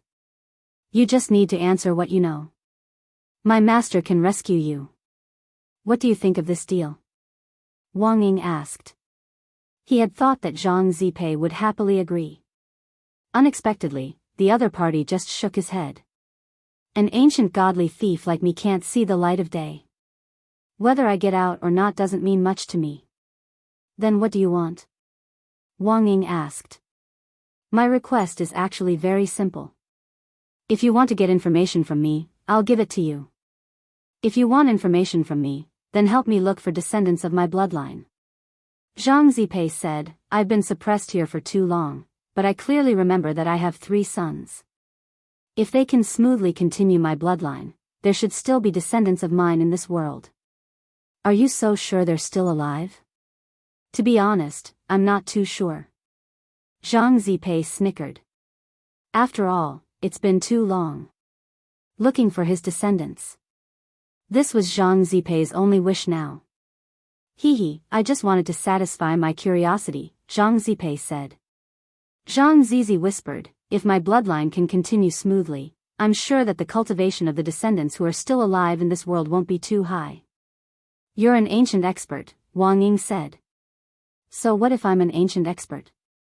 Being suppressed in the corpse picture, I've already lost the chance to pass on my legacy to my descendants. Even if they can continue my bloodline. Without the inheritance of the primitive orthodoxy, generation after generation will only become weaker and weaker. Zhang Zipei said, since your master has the ability to get me out of this corpse picture, it shouldn't be difficult to find my descendants. Of course. Wang Ying nodded.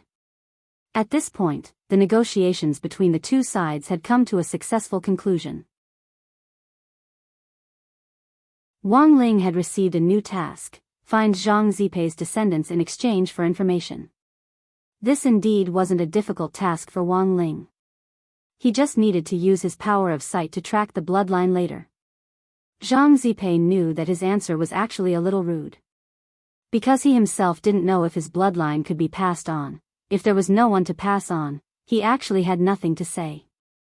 Somewhat curious, Zhang Zipei looked at Wang Ying and Wang Ling and said, if I don't have descendants, then this deal will be considered a failure. Although Zhang Zipei knew a lot about ancient matters and many secrets, he actually didn't want to say them out loud. This was the law of heavenly Tao and equivalent exchange. Wang Ling also understood this principle. Zhang Zipei felt that the chances of this happening were slim, and it was just a casual request. But at that moment, Wang Ying looked at him solemnly. Don't worry, my master will definitely find them. Even if he doesn't, he can still help you.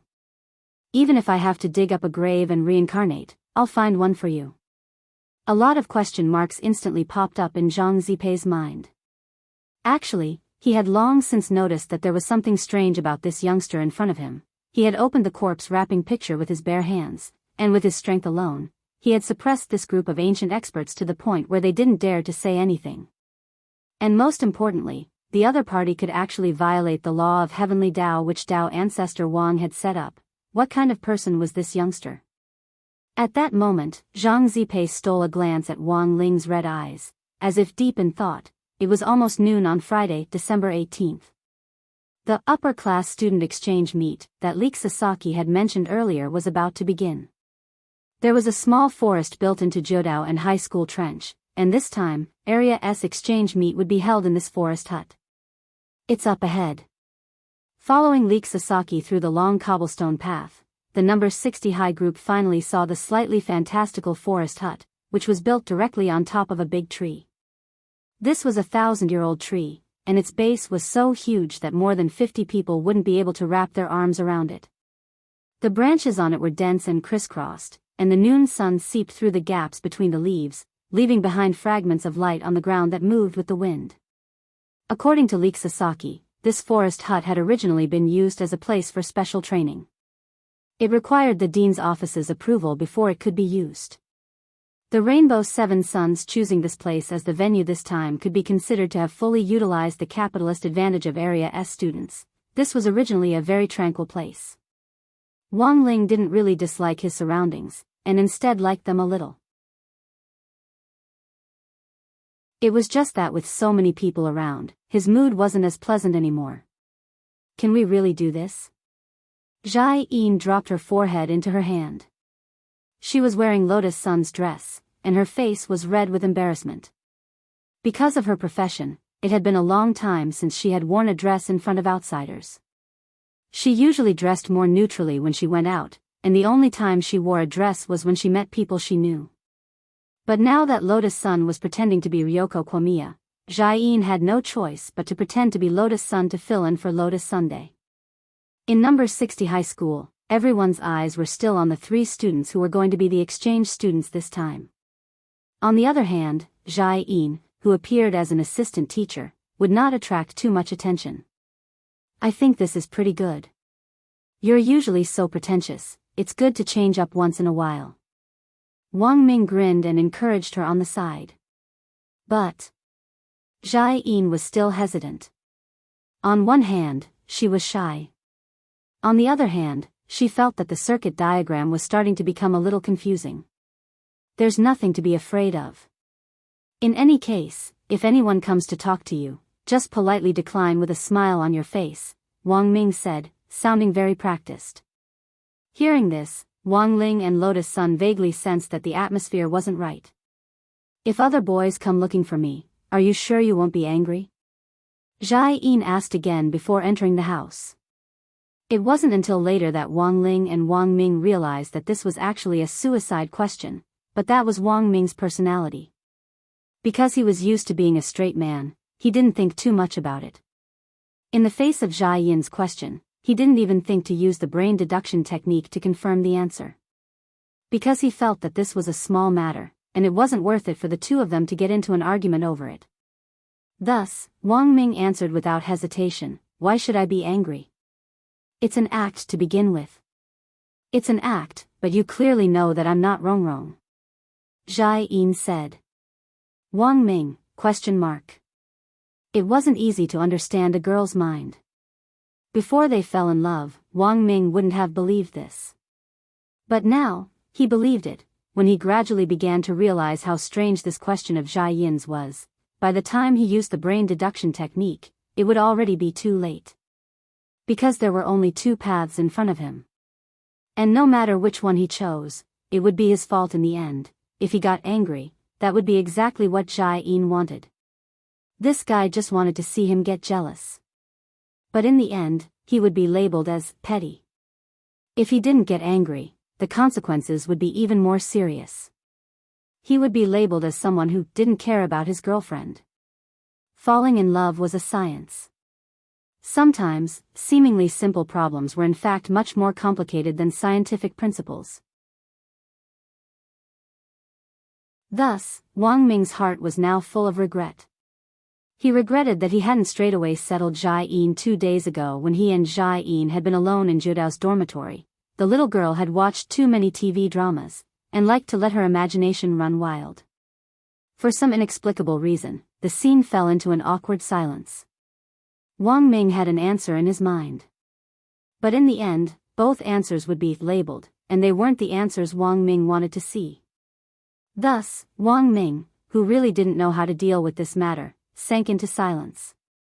This directly caused the atmosphere to sink into an even more intense depression. Rong-chan, were they like this before? Leek Sasaki asked Lotus Sun, who was disguised as Ryoko Kwamiya, in a very low voice. I don't know either.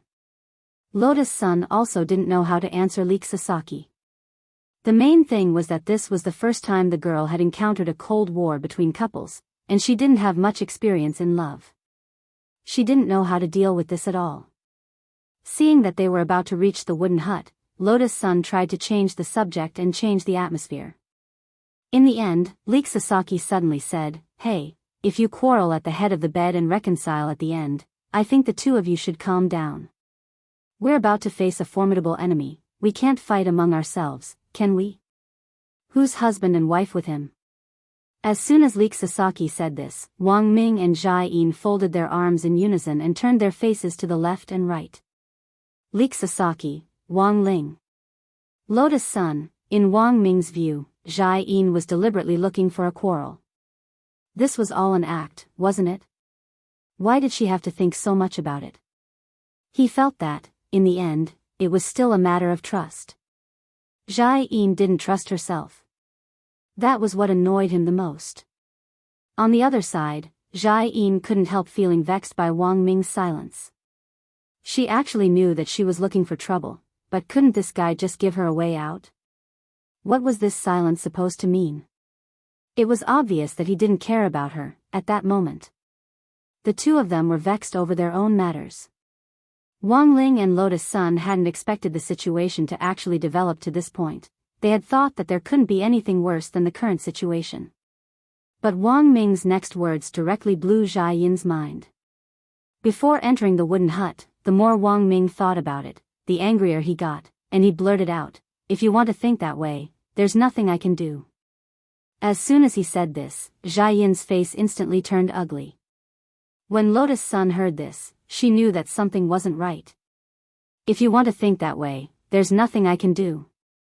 This was one of the top 10 sentences that girls hated most from boys. According to the latest ranking list data, this sentence was ranked third in terms of overall votes.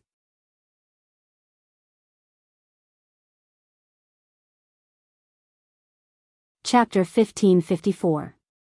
Jai-in actually wasn't that angry to begin with.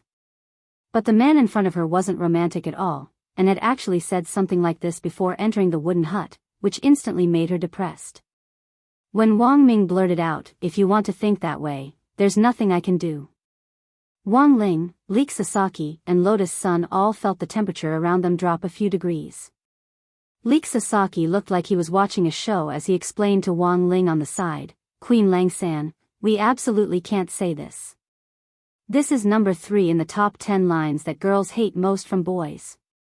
Wang Ling was about to ask what the first and second lines were. But Leek Sasaki continued, "The first is, 'I was wrong, alright?' The second is, 'Didn't I tell you earlier?'" To be honest, Wang Ling actually didn't really know where on earth this specific ranking was coming from. However, just listening to these words would indeed give people a feeling of disgust. Sure enough, having a partner was the most troublesome thing. As expected, it was more important to study hard in high school. Wang Ling had never thought about getting into a flashy relationship, and was content with his current situation. Although it was a little different from his ideal peaceful life, at least it wasn't as troublesome as he had imagined. In Wang Ling's view, men and women in love were just asking for it. Why bother? It was actually quite good to be single. At least at this stage, it could be said that Wang Ling didn't have any thoughts about this. Similarly, given his personality, he felt that in a few years, or even 10 years, he wouldn't have a girlfriend. Why did he need a girlfriend? Wang Ling didn't understand. In his view, this was a form of restraint.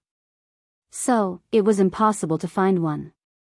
Even if he, Wang Ling, was lonely for the rest of his life, starved to death, or jumped down from here. By the way, what magic treasure did Queen Lang-san bring this time?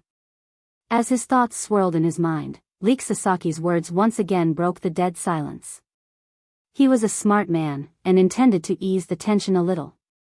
The main thing was that the current situation was too tense. Even a blind person could tell that something was wrong with Wang Ming and Jai-in's quarrel. She was the first to take out her magic treasure. It was an azure gem that lay quietly in her palm, giving off the aura of the ocean. Chive Sasaki was surprised. He looked over and found that there was the sound of rolling waves in the round gem. These can't be Dragon Balls, right? Chive Sasaki began to display the unique imagination of a Sun Islanders. This is a Sea Kingdom magic ball. It's a magic treasure made from precious crystals from the deep sea and precious herbs. When worn on the body, it could delay aging and maintain vitality. It can also help with sleep and rest at night. Lotus Sun said, if you can't memorize the book, just put this thing in your mouth and recite what you saw. It has the same effect as the memory bread. Amazing. Leek Sasaki praised. Because he knew that Lotus Sun was playing Ryoko Kamiya, in order to ensure that he didn't slip up, he avoided using prefixes like Ryoko-chan or Ryoko-chan. Now that there were so many eyes, if he accidentally said something wrong, then everything would be exposed. The Sea Kingdom Magic Ball was originally Lotus Sun's trump card. But for this girl who had already seen the world, this magic treasure wasn't so valuable anymore. Its current effect might not even be as good as the White Rabbit creamy candies that Wang Ling had given her. But it was absolutely enough to intimidate these high school students on this occasion. For the students who were still studying, this Sea Kingdom Magic Ball was a godly learning artifact. An immortal grade magic artifact was something that students would fight over, but these things were just toys in Wang Ling's eyes. Some of them couldn't even be considered toys. So what if they were holy weapons or world-defying magic artifacts? Wang Ling could easily fabricate those things.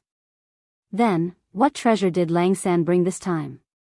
Lotus Sun asked at that moment. Wang Ling was dazed for a moment when he spoke. The main thing was that Lotus Sun and Ryoko Kamiya really weren't that different from each other, from their appearance to their voice. Even her breasts had been further optimized, becoming very flat. In this aspect alone, she was already 99% similar to Ryoko Kamiya. He casually put his hand in his pocket. Wang Ling was feeling around for the things he had brought. He had originally planned to bring Jinka along with him. But later, he had found something that was even more low-key than Jinka's. This was a peachwood branch he had brought from a peach forest in the Sword King world. It was Jinka's birthplace. It was also a consumable material that could be used to repair Jinka's body once it was worn out. Leek Sasaki thought Wang Ling was joking. But when he focused his eyes on it carefully, in a split second, he actually fell into a momentary trance. What on earth is this? Leek Sasaki felt that all his attention had been drawn to this little peachwood branch. Although he couldn't say exactly why. However, Chike Sasaki could feel a special spirituality coming from this peach branch. The spirit power flowing out of the peachwood branch was like the hand of a fairy, gently caressing Leek Sasaki's heart. It seemed to be able to completely calm a person's thoughts, and had a strange power to calm the ears. The moment Wang Ling took out the peachwood branch, the atmosphere around them seemed to instantly ease up a lot. Jinka had told Wang Ling earlier that the spirit power and aura emitted by this peachwood branch could make people feel peaceful and calm. Furthermore, it had the effect of reflect on yourself 3 times a day. Now that Wang Ling had experienced it for himself, he finally knew what it meant. This was because of the peachwood branch. At that moment, Wang Ming and Jai Yin had both started to reflect on themselves. They were regretting their impulsive remarks just now.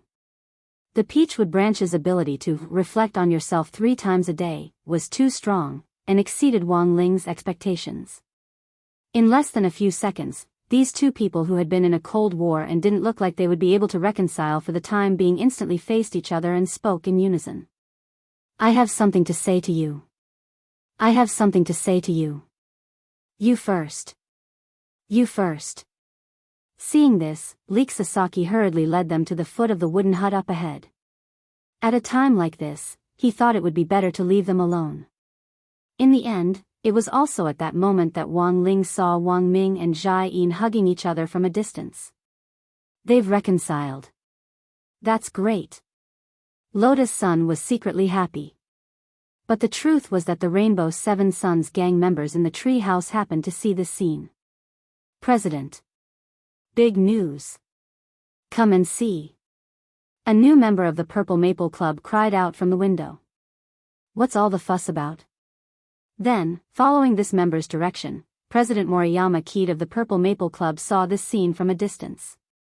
Then, he wore the emoji of an old man looking at his phone in the subway. I remember this Lotus-san, doesn't she like that Queen Lang Sang? Why is she suddenly hugging Wang Xiao? I know, President. They all believe in Wang. So, we must have made a mistake. It didn't matter who Lotus-san liked. At that moment, Moriyama Keed was already completely confused. The rich circle was really messy.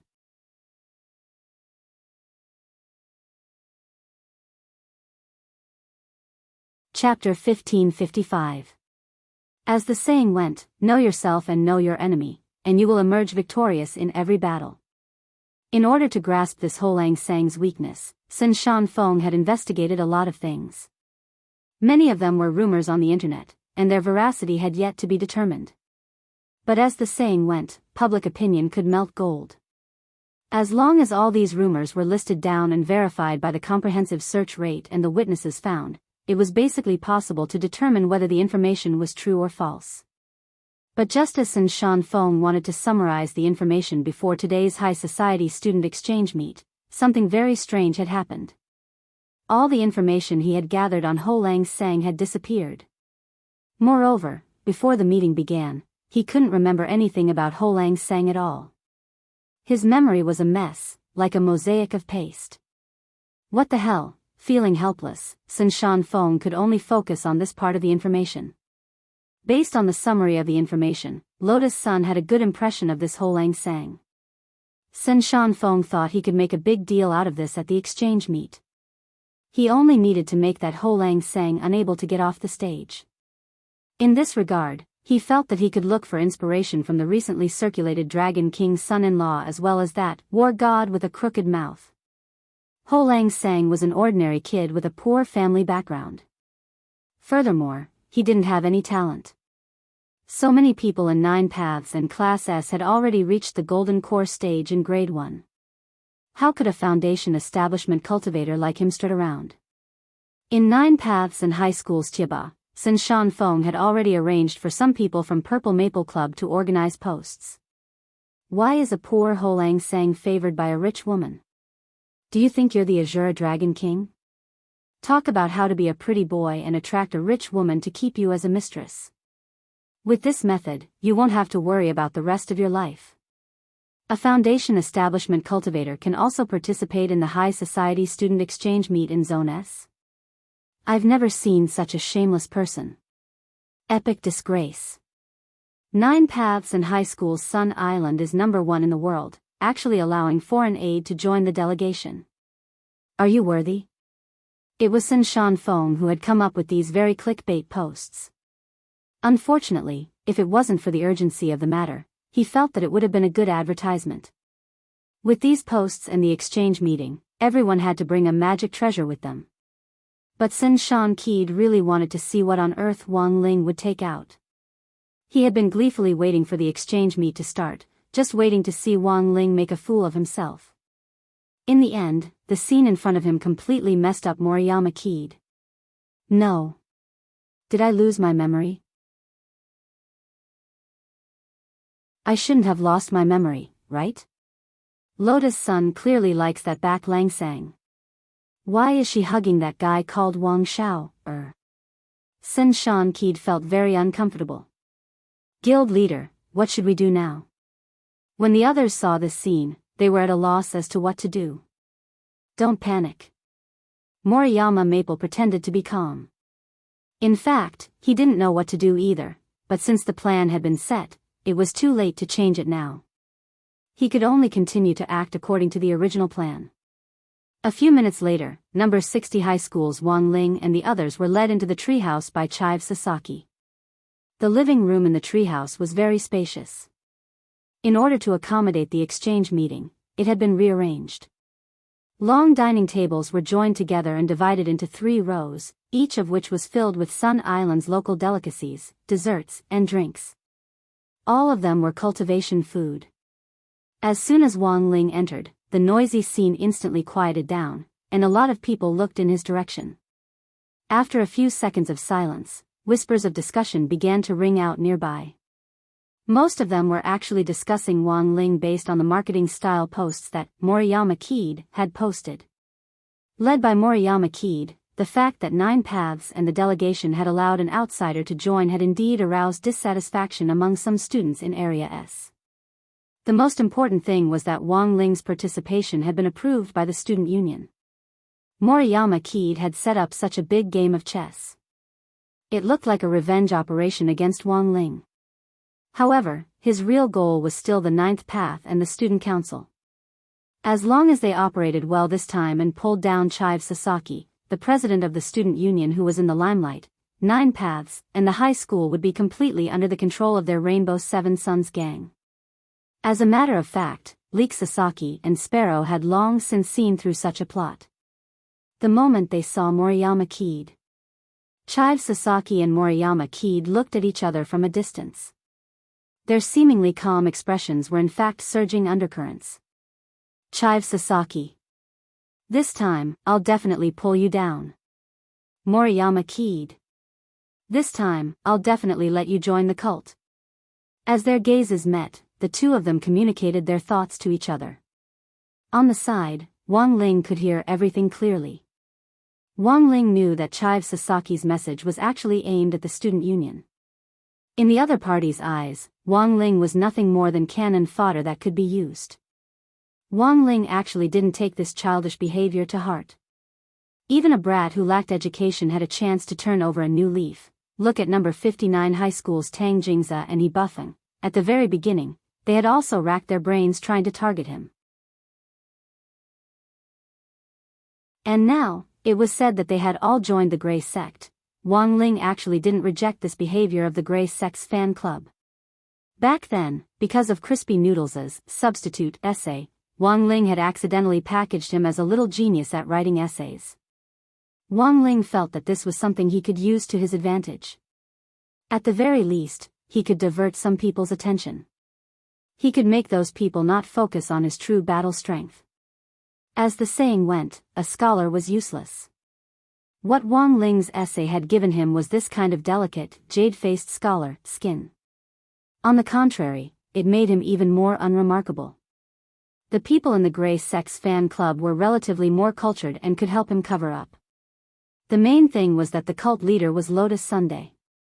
This instead made Wang Ling feel exceptionally at ease. As for those fake posts online, Wang Ling didn't take them to heart. He didn't need to deal with this matter now.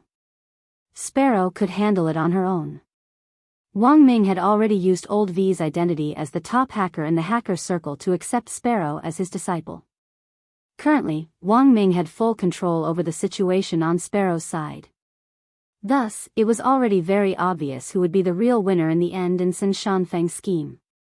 What was more, the Rainbow Seven brothers now had Lan Lan Lu, the new president of Blue Face Society whom Feng had roped in as a mole. It was said that after Lan Lan Lu joined the Rainbow Seven brothers, he had privately won over several other presidents. That was to say, if Lotus Sun stepped forward as the head of the Grey Sect and shouted, "Rainbow Seven brothers disband," perhaps the entire venue. Sun Shanfeng would be the only one left. Thus, Wang Ling was exceptionally calm in the face of the menacing Sun Shanfeng. When Wang Ling stepped into the venue, he saw a lot of puzzled expressions on the faces of the people around him. In the air, the background music of "Little Friend, Do You Have a Lot of Question Marks" seemed to be faintly discernible. It was only at that moment that Jai Yin remembered that she was now playing the role of Lotus Sun. And she had actually hugged Wang Ming in front of so many people just now. The situation turned awkward for a moment. Rongrong, I'm sorry. I was so excited just now that I forgot. Jai Yin immediately apologized to Lotus Sun in the independent team's mental voice channel that the members of number 60 high school had set up. The main thing was that she really hadn't thought too much about it after that rush of energy just now.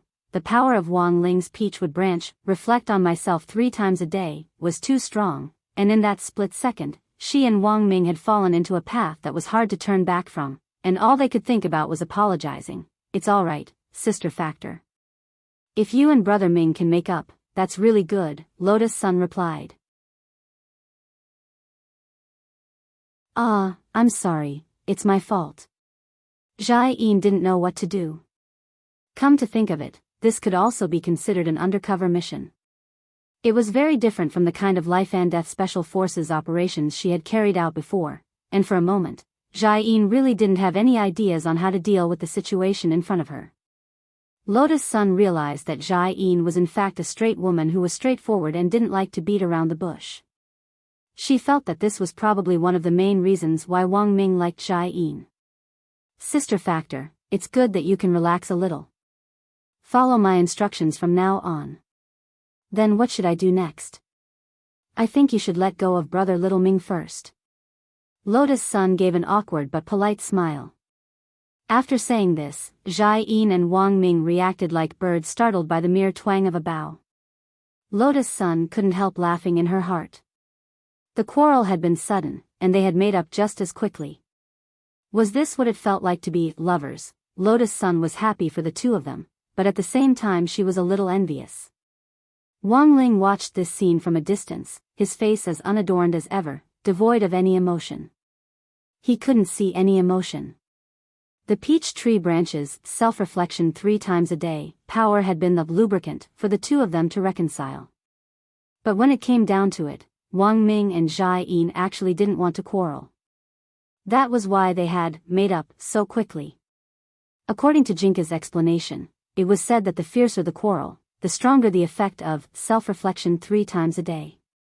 If Wang Ming and Jai-in had really quarreled to the point where they would have had to fight, at that time, the two of them probably wouldn't have just hugged each other in front of the tree house.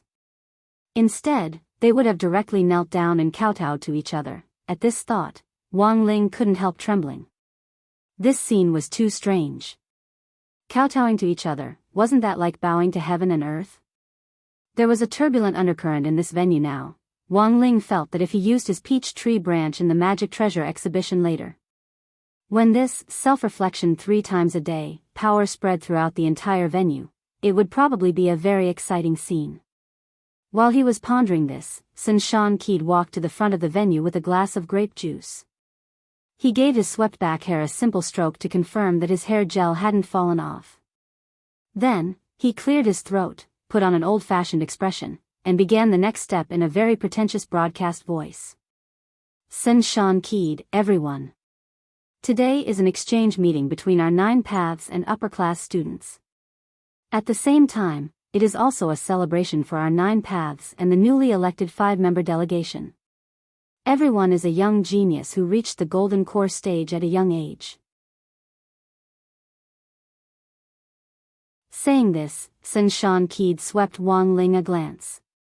You're different from those good-for-nothings at the foundation establishment stage. Wang Ling, everyone has cultivated hard for so many years, I'm sure you have some magic treasures you can take out. Today's exchange meeting is also an exhibition of magic treasures.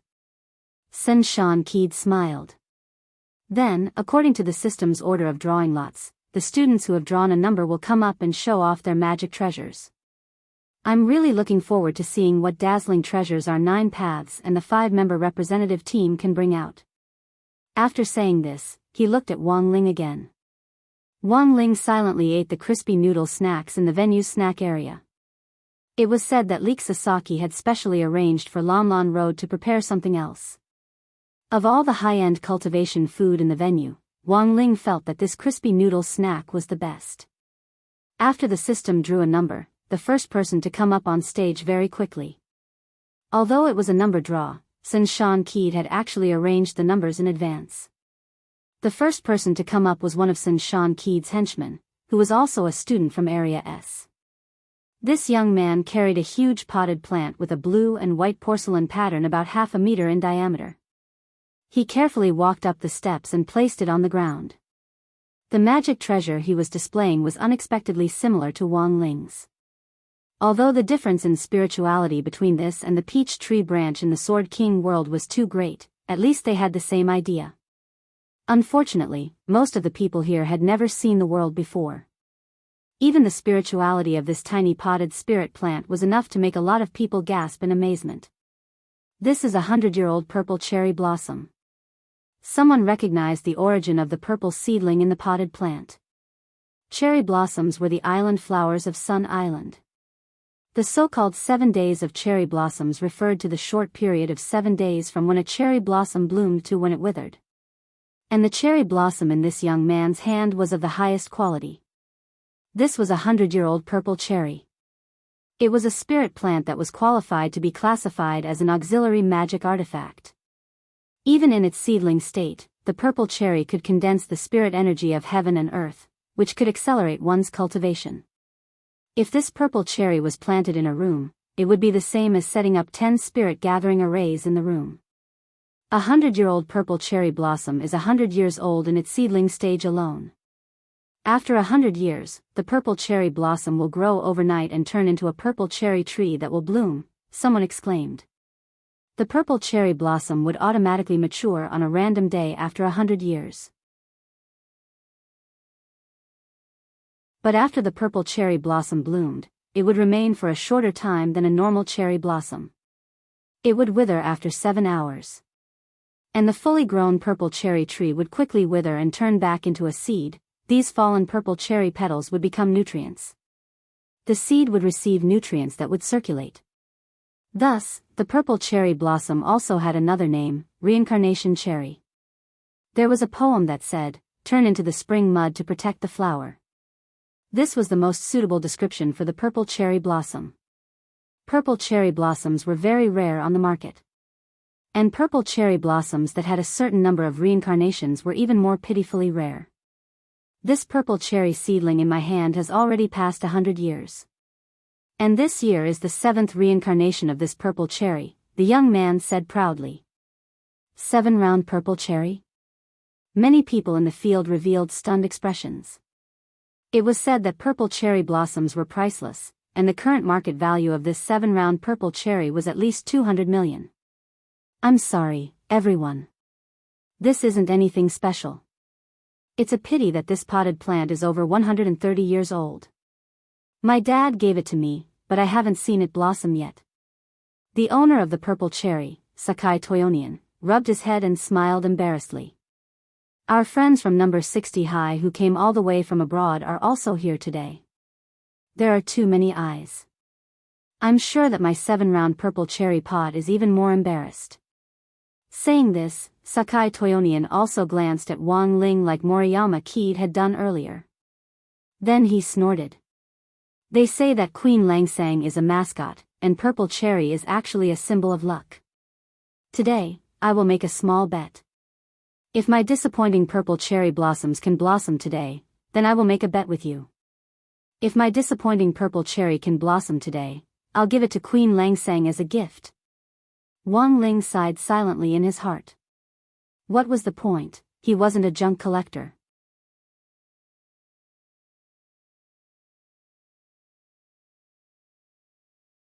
Chapter 1556. In the hearts of all the natives of Sun Island, cherry blossoms were a symbol of holiness and beauty. Naturally, their status was extraordinary. Even ordinary cherry blossoms would inspire respect in the hearts of the people here.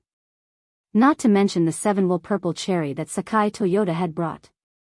When he said that he would give the 7-wool purple cherry to Wang Ling, Sakai Toyota knew that he was being a little presumptuous. After all, he really didn't intend to give the purple cherry away. He had secretly taken this purple cherry out of a glass incubator at home, using the trick of swapping a leopard cat for a crown prince. The one in the glass incubator now was a fake. Teenagers in high school were immature and liked to show off in front of others what others didn't have. Sakai Toyota was naturally no exception.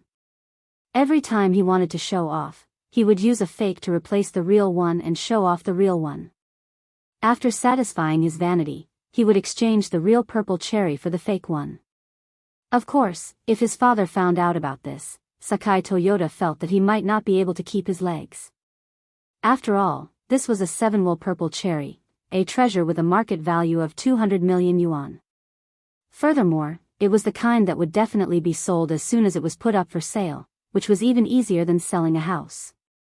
Give it to Wang Ling? That was nothing more than a mocking remark. Even if the purple cherry blossoms were going to bloom, it wouldn't be now.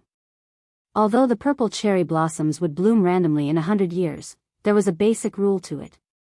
It was winter now in December, and there were no signs of ordinary cherry blossoms. As a treasure, the purple cherry blossoms naturally wouldn't bloom in winter. Anyone who knew about flowers would understand this point. Jiao Sasaki looked at him with disdain. This Sakai Toyota guy, his words are pretty. He clearly knew that it wouldn't bloom in winter, that's why he did this. The purple cherry is so delicate, how could it bloom? Jiao Sasaki muttered in a low voice as he listened to the endless chatter around him. But as soon as he said this, the purple cherry blossom seedling in the pot suddenly twitched as if it had been awakened by some sound. Jiao Sasaki thought his eyes were playing tricks on him, but the reality in front of everyone forced him to believe what he was seeing. This definitely wasn't just his illusion, because he wasn't the only one who had noticed it. Gradually, people began to talk about it. Look, isn't the 7-wool purple cherry seedling moving? What? No way. It was December. Such a cold season. I don't think I'm mistaken. It really did move just now. Could it be that we were talking too loudly and were woken up? In an instant, the scene became lively. Although the sprout of the purple cherry blossom only trembled a little before it stopped moving, many people had indeed seen that movement. Could it be the wind? Someone doubted. It's definitely not a problem with the wind. At this moment, Lotus Sun also focused her gaze on the flower sprout. Because she was one with the sword, with mysterious sea, her 6 senses were infinitely magnified. At the same time, he also obtained a passive skill that allowed him to listen to the sounds of all living things. The sea was an existence that nurtured all living things. Naturally, it could also listen to the voices of all living things. There was no other reason why the girl was stunned. This was because she had not only seen the purple cherry tree move just now. She could even hear the sound of the purple cherry. Lunatic, he moves me around every day for no reason, causing me to have menstrual disorders from time to time. I can't stand it anymore. I want a new master. Classmate Wang Ling. Brother Ming. For a moment, Lotus Sun was at a loss in the small team's independent mental voice channel. After all, not everyone had the ability to communicate with all living things. To most people, Ziying was just a support-type magical treasure, a rare spiritual plant. They couldn't understand what the purple cherry was saying. But it was different if they could understand it. Calm down, Miss Rong. You didn't hear wrong. This purple cherry is indeed speaking the cherry language, said Wang Ming. Wang Ming actually also had the ability to listen to all living things. He could adjust his brainwaves to the corresponding frequency based on the species of living things, and thus gain the ability to listen to all living things. It was just that the sound wasn't as clear as Wang Ling's and Lotus Sun's. There was no doubt that this was a very irascible purple cherry. Of course, it couldn't be completely blamed for this. After all, Sakai Toyota would move it from time to time and show it off. Even in this cold winter, it couldn't escape this calamity. This made this 7-wool purple cherry feel deeply dissatisfied with Sakai Toyota. And in such a public setting, when the 7-wool purple cherry heard that Sakai Toyota was going to make a bet and give it away, it could no longer suppress the anger it had been suppressing for a long time. All living things had spirits. In particular, when 7-wool purpling sensed the faint aura of spirituality emanating from Wang Ling's body, she instantly became even more excited about the idea of changing owners. Sakai Toyota. Evermind Theskandalen Labur. And so, after the purple cherry's final roar that only Wang Ling and the others could hear, in an instant, the purple sapling in the pot grew at a speed visible to the naked eye. I didn't expect it to be a Zuan purple cherry. Wang Ming couldn't help laughing. The 7-wool purple cherry's growth rate was beyond everyone's imagination. Under everyone's stupefied gazes, countless branches sprouted from the center of the rapidly growing purple cherry tree in all directions. The purple flower buds were like stars on a Christmas tree, instantly decorating the entire cherry blossom tree. Like the most brilliant fireworks in winter, they suddenly bloomed. This, on the stage, Moriyama Kid was stupefied on the spot. Glaring at Sakai Toyota, who was equally stupefied, he scolded in a very low voice, "Sakai. What the hell is going on?" I don't know either." Sakai Toyota himself was about to cry. "President. I think this purple cherry is playing me," because he really had no intention of giving this purple cherry away. In the past, he had never failed to show off his 7-wool purple cherry in front of others. Who the hell would have thought that this purple cherry would actually bloom in winter, which was out of season? Furthermore, it was after he had raised the flag of giving it away. Wasn't this acting at the level of a best actor, so you're also a 100 Flowers movie queen? However, at the next moment, the most shocking scene occurred. This purple cherry's branch slowly stretched out in Wang Ling's direction. At the head of the branch was a flower bud of twin purple cherry blossoms, which bloomed when it reached Wang Ling. "This is purple cherry's gift." So its back waves sang. It really is a mascot. At that moment, someone finally couldn't help crying out in surprise.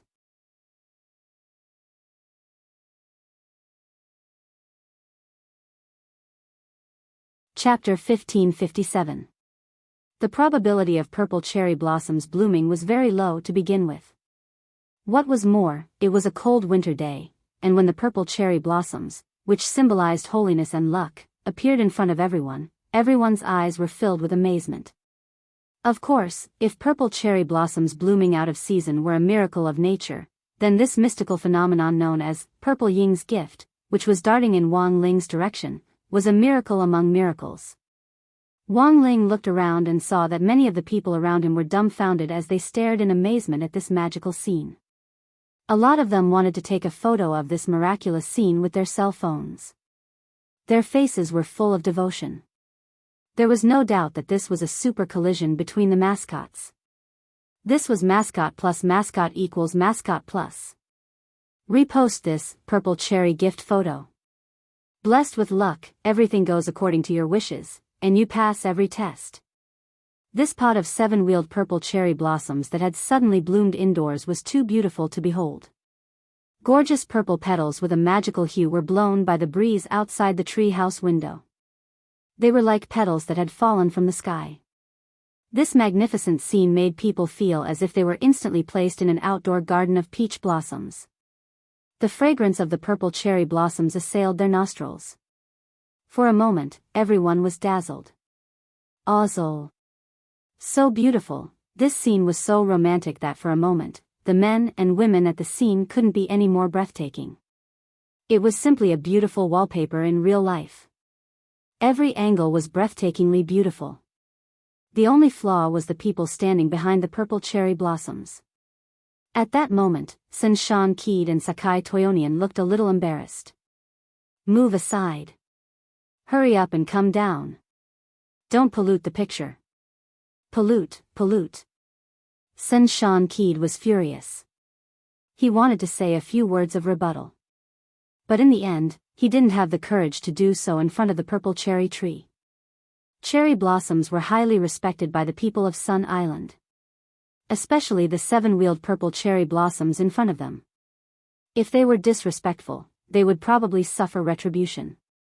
In fact, after being flustered and exasperated, Senshan Keed was also reflecting on his behavior. His purpose in convening this exchange meet was to put Wang Ling on the spot. But he hadn't expected that he would be the one to lose face instead.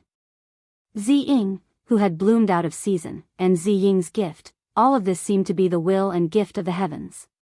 What Moriyama Maple was thinking about now was whether he had really done something wrong. In that instant, this miraculous vision made him wonder if he should oppose Wang Ling. Was I really wrong? Under the urging of the crowd, Moriyama Keed had no choice but to think while pulling Sakai Toyotani down from the stage. "President, what should I do?" "Save the child." Sakai Toyotomi was the only one who looked like he was about to cry. Moriyama Keed glanced at Sakai Toyotani and said, "This is a vow you made yourself. In front of so many people, you better accept it. I will definitely be beaten to death by my father." Sakai Toyotomi's face was full of disappointment, and then he looked at Wang Ling with a face full of anger. This young prodigal son. I'm not finished with him. Guild leader. Hurry up and move to the next step. I can't wait to see the scene of him being mocked. However, to Sakai Toyotomi's surprise, after Moriyama keyed, who had originally planned this exchange meet, calmed down, he actually just sighed. There's no next step. Sakai Toyotomi, ? Moriyama keyed, this is God's will, maybe we really shouldn't have opposed the latter prodigal son. Sakai Toyotomi, in that instant, everything seemed to have started to change.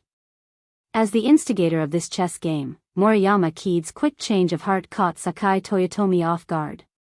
But in fact, this was actually because the Peachwood branch in Wang Ling's hand was playing an important role in the self-reflection 3 times a day skill. Wang Ling's body was now covered in single-use Dao talismans, so in theory, there was no possibility of his aura leaking out. Thus, based on Wang Ling's personal judgment, the reason why Ziying had extended her branch to him was most likely because of the Peachwood branch in his hand. Wang Ling was a little surprised. A cherry blossom tree falling in love with a peachwood branch. This kind of story always sounded a little fantastical. But if you didn't know better, it actually sounded a little romantic. The effect was comparable to Ah Zhen falling in love with Ah Chang.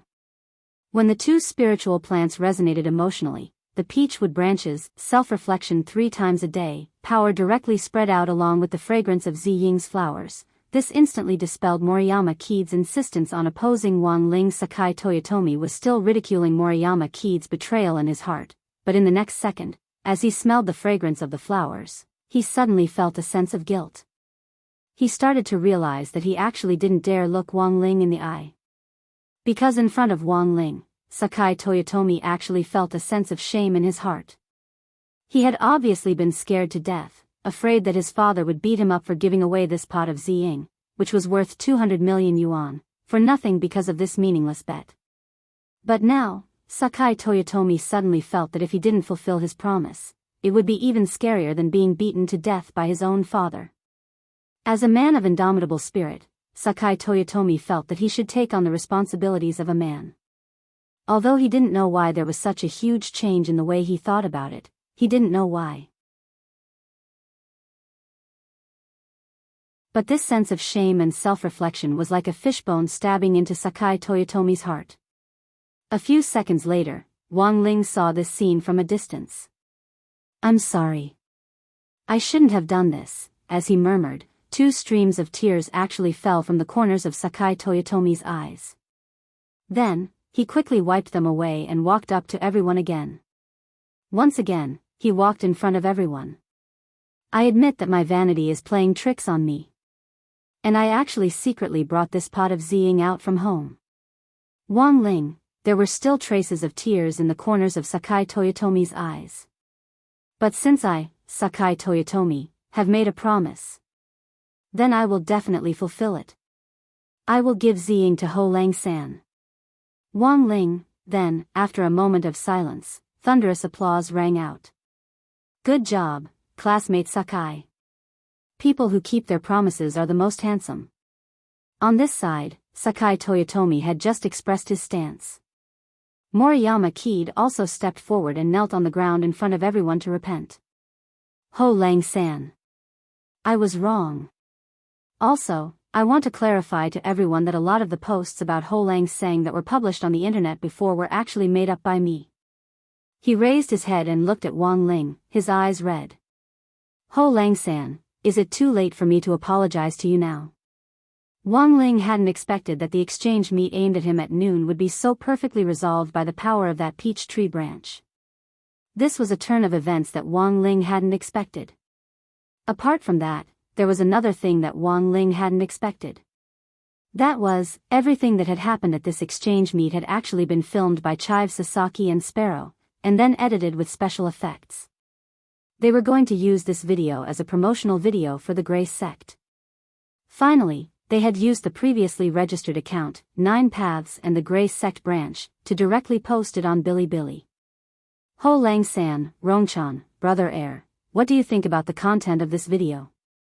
Chive Sasaki obediently sent a preview of the video in a separate chat group that he had set up with Chive Sasaki. The title of the video was, Purple Cherry Blossoms Are Actually a Gift to a Member of the Grey Sect? 9 Paths and the Grey Sect Branch, welcome to join us and share our fortunes. Chive Sasaki handled the entire video very carefully. He only edited Wang Ling's back, and didn't mention his name at all. He just used the identity of a member of the Grey Sect. As for the photos that had been distributed online, they had all been blurred by the Great Shielding Spell, and Wang Ling's appearance couldn't be seen at all. Well done, Lotus Sun praised in the group. Lotus Sun praised in the group, keeping a low profile is the rule of our Grey Church. You handled this very well. Rongchan, you flatter me. Chive Sasaki said, but I actually still haven't figured out why Moriyama Maple and Sakai Toyotomi would apologize in front of so many people. It shouldn't be just because they were reformed after seeing Zi-ing, right? Oh. What else do you think? Wang Ming asked, amused. Of course it's also because of Ho Langsan's charisma. Although we can't see what he looks like in these photos online, that silhouette is very handsome. Staring at the screen, Lotus Sun smiled. Of course. Classmate Wang Ling is the best.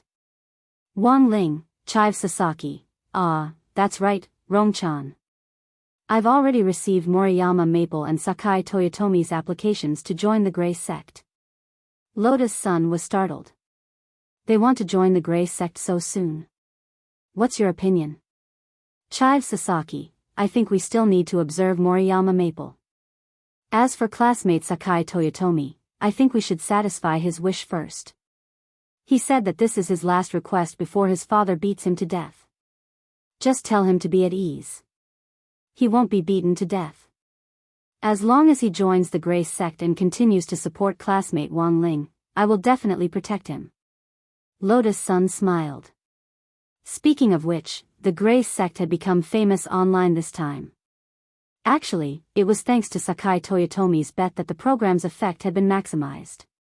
In her heart, Lotus Sun was actually a little grateful to Sakai Toyotomi. Now that they had turned enemies into friends, everything else could be discussed. The 7-will Purple Sakura had now become 8-will Purple Sakura, and its value was a little higher than before. But it was only worth 500 million yuan at most. What does classmate Sakai Toyotomi's family do? Lotus Sun asked in the group. It's a spirit plant farm. We provide materials for a lot of pill companies, Chive Sasaki said. Okay, got it, the girl replied with a smile. At the same time, she already had a plan in mind. That afternoon, when Sakai Toyotomi returned home from school, he felt uneasy. He was worried about his father's scolding. After all, the Purple Sakura was an important asset for the Sakai family. Moreover, it was an ancestral heirloom. Before Sakai Toyotomi had returned home, he had already taken a healing pill with a certain pain and numbing effect to prevent his father's *SS from exploding all over the mountain. He tiptoed in front of the porch, changed into slippers, and made his way to his bedroom like a thief. In the end, he had only taken 2 steps when a figure appeared behind him. Sakai. Stop right there. A dignified male voice stopped him. It was his father, Akira Sakai. Father. Sakai Toyotomi was so scared that his legs turned to jelly. Son, what's wrong? Akira Sakai went over to support him. Father. I shouldn't have made a bet with someone else and lost that Purple Sakura. You can hit me. Sakai Toyotomi looked at the man in front of him. Why should I hit you? You sold it well, son. Huh. Just now, the person in charge of Huagua Water Curtain Group's business department contacted me. He said that he saw your video online and was very touched to see that you kept your promise. They placed an order for 2 billion yuan for spirit plants. Sakai Toyotomi, ? That worked?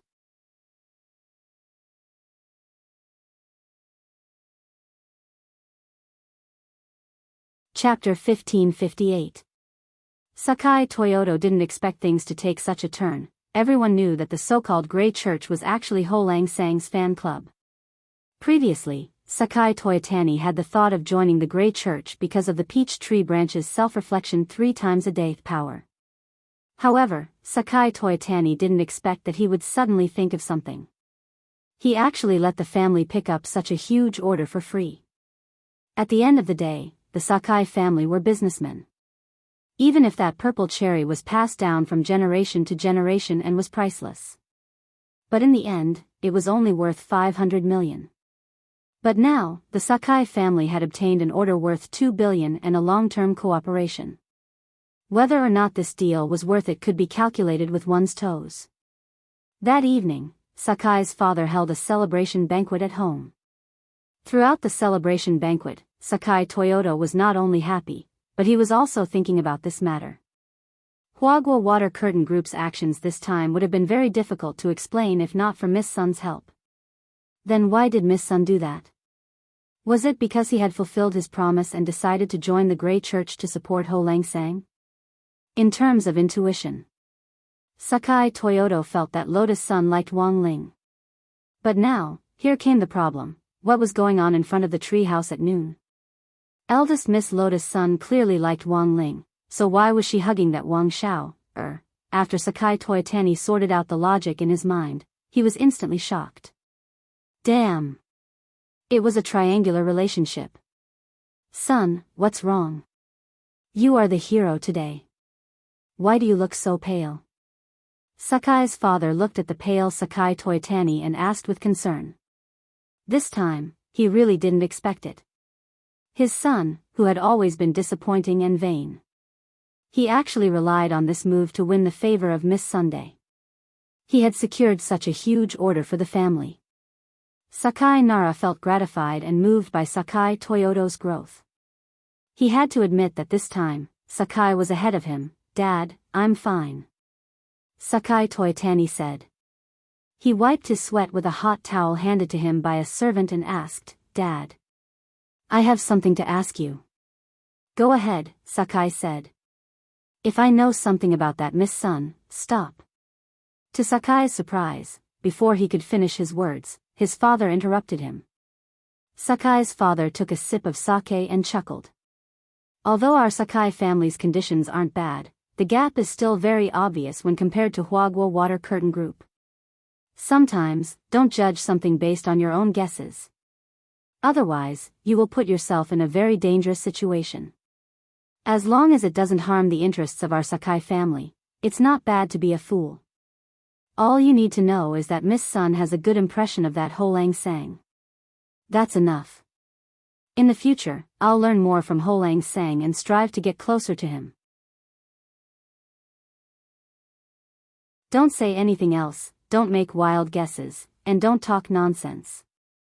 These words were like a bucket of wisdom that instantly woke Sakai Toyotani up. That was right, many things were just wishful thinking on his part. His father was not wrong at all. Right now, he only needed to know that Miss Sun had a good impression of Ho Lang Sang, and that was enough. On the evening of Friday, December 18th.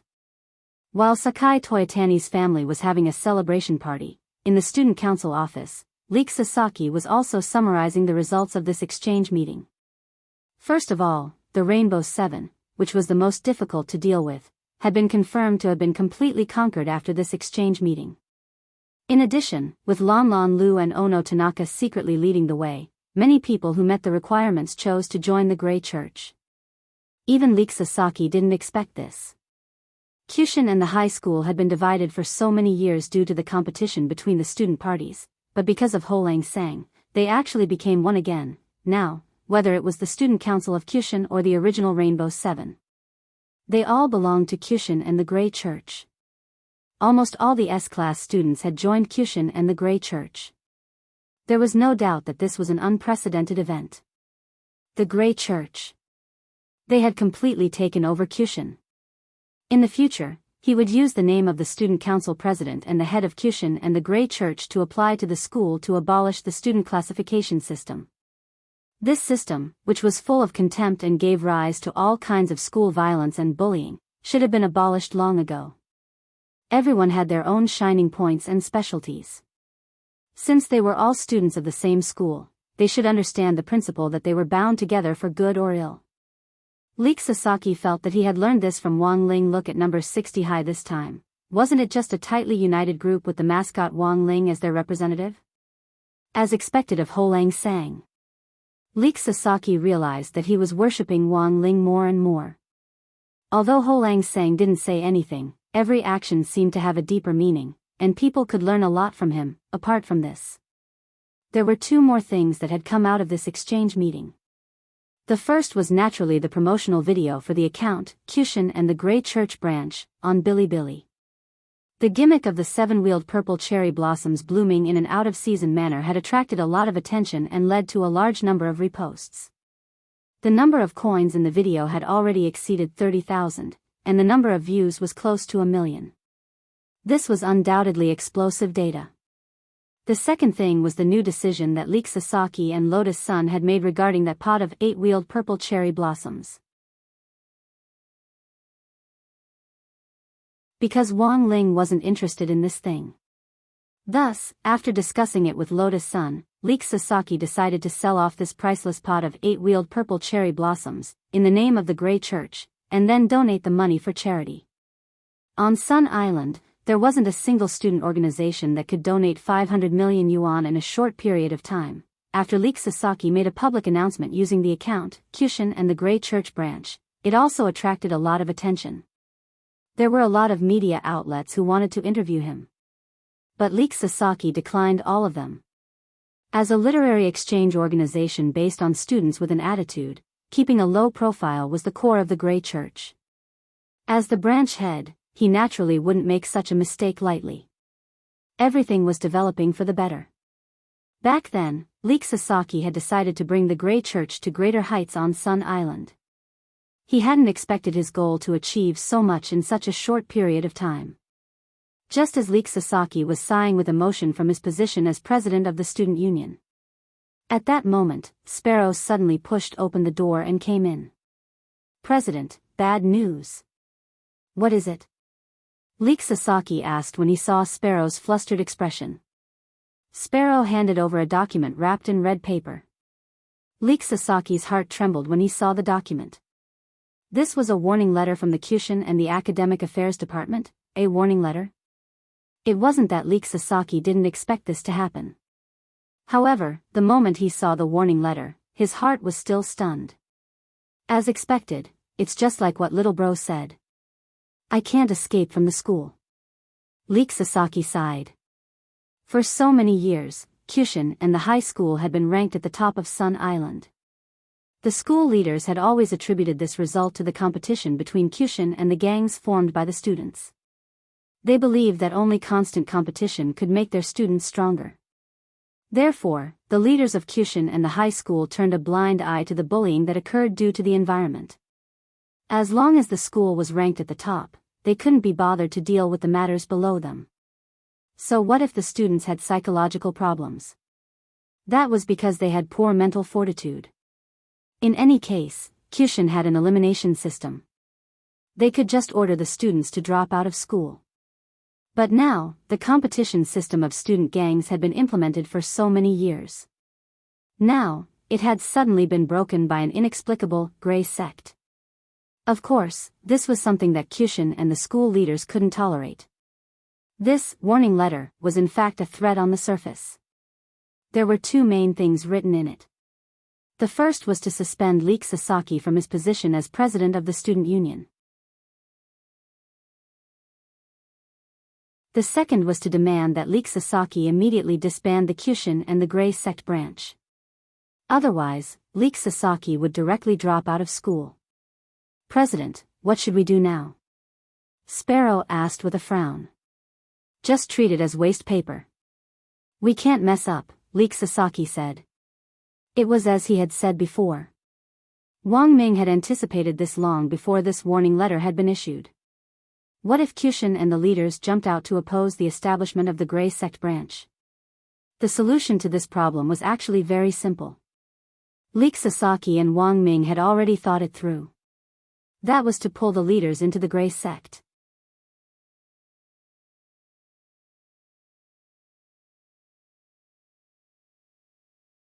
Chapter 1559. In Zhoudao's administration office, a middle-aged man whose head was so smooth that it reflected light said. He was dressed in a well-ironed suit with Zhoudao's exclusive IG badge on his chest. His mustache and monocle accentuated his elite temperament. On his desk was a business card box with the words, Yuki Jun-san. I miscalculated. I didn't expect these kids from number 60 high to be so capable, said Yuki Jun-san. He was the director of Zhoudao's administration office. Zhoudao didn't have a vice headmaster position, and was the school's overall manager apart from the headmaster.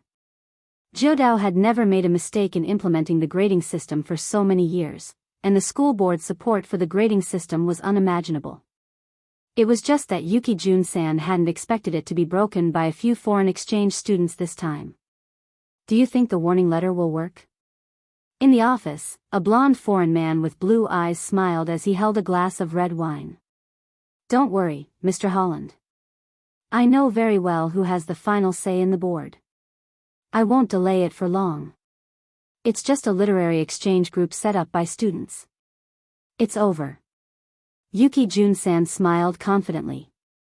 What on earth is that Ho Langsang's background? I don't think this youngster is simple, said Holland. I think Mr. Holland is overthinking things. In my opinion, that Ho Langsang is just a pawn. Yuki Jun-san frowned. So, a pawn? Of course he is. Yuki Jun-san said, the real organizer behind the scenes is that eldest miss of Huaguo Water Curtain Group. Lotus Sunday. Apart from her, who else would have the boldness to directly donate that pot of purple cherry? You think she planned it all? Only that eldest miss would dare do that. She must have used Ho Langsang's name to set up this organization. On the surface, this organization looks like a fan club for literature lovers. But in fact, it has an ulterior motive. But that eldest miss has an extraordinary background, and Zhoudao can't openly take action against Huaguo Water Curtain Group. So now we have no choice but to erase that Ho Langsang. To be honest, Holland felt that Wamaki Junson's words were not completely unreasonable. But he had the feeling that Wetsuji Jun-shan was underestimating Wang Ling too much. Don't worry, Mr. Holland, I've already issued a warning. In addition, in this year's closed-door National University Rankings competition, I will also plan to make our team lose. Yuki Jun-shan said, as long as Ho Langsang loses the game, everything will fall apart. I think Mr. Mu is a little too confident. Holland frowned. I swear on the name of the Lord. Wamaki Jun-san said, no. I guarantee it in the name of the Tao ancestor. This matter will definitely be resolved smoothly. In the name of the Tao ancestor? Although the Eastern cultivation world and the Western cultivation world have different beliefs. However, Tao ancestor seemed to be the greatest deity that the Eastern cultivation world believed in. Holland sighed, fine. Since Mr. Yuki is so confident, I'll have to go. In that case, I believe that Mr. Yuki will be able to handle this matter. The actual control of the 9 paths must be firmly in our hands. I understand, Mr. Holland. Wamaki Jun-shan nodded solemnly. Then, the two of them cupped their fists and saluted each other. Wamaki Jun-shan, Kyushu. We will never yield. With the Tao ancestors' blessing, everything will be fine. Elsewhere, in the student union office. Leek Sasaki put the old and crumpled warning letter on the table. He had dug it out of the trash can. The main thing was to show the reinforcements he had asked for. And this, reinforcements, was none other than Zhou Xiang, the language teacher who had worked with Sparrow to repair Kyushu's secret room. Student Leek Sasaki. I'm afraid I won't be able to help you with this. Zhou Xiang looked at the warning letter in his hand and couldn't help sighing. Kyushu has always been xenophobic, and I'm a foreign teacher. So I don't have much say in this. The only reason I can get a high salary here is because I'm good at teaching. Leek Sasaki crossed his fingers and rested his chin on his hand. I didn't ask Mr. Zhou Xiang to help me get the Academic Affairs Office to revoke the warning letter. That's impossible. Zhou Xiang laughed when he heard this. So it's not about that. I know that Mr. Zhou has a hard time at the school, Leek Sasaki said. Zhou Xiang nodded and said, a warning letter is a very serious punishment. You're actually related to the star takers. But the Academic Affairs Office wouldn't dare to issue a warning letter like this. So I think this is most likely the school's board of directors. The board of directors is indeed troublesome. Sparrow frowned when she heard this. Things were starting to get troublesome. I remember that Kyushu is a school run by the Kyushu family. The board of directors should be able to handle this better. And my aunt is the sixth wife of the Kyushu family, Leek Sasaki said. You might not know this, but Kyushu and this school are actually the property of the third wife of the Kyushu family. Zhou Xiang said, because of her low education level, she has always wanted to be the principal. Back then, in order to pursue her, the old man of the Kyushu family helped her open up Kyushu. But the third wife has no experience in management, so she found some foreign management team to help manage it. Then over time, the actual controlling shares of Kyushu and the board of directors were controlled by those foreign teams. These words made Leek Sasaki fall into deep thought.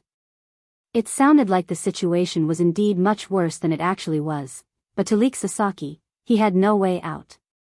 Even if it's a difficult bone to chew. But this is also the agreement between me, Homo Lang, and Rong Chan.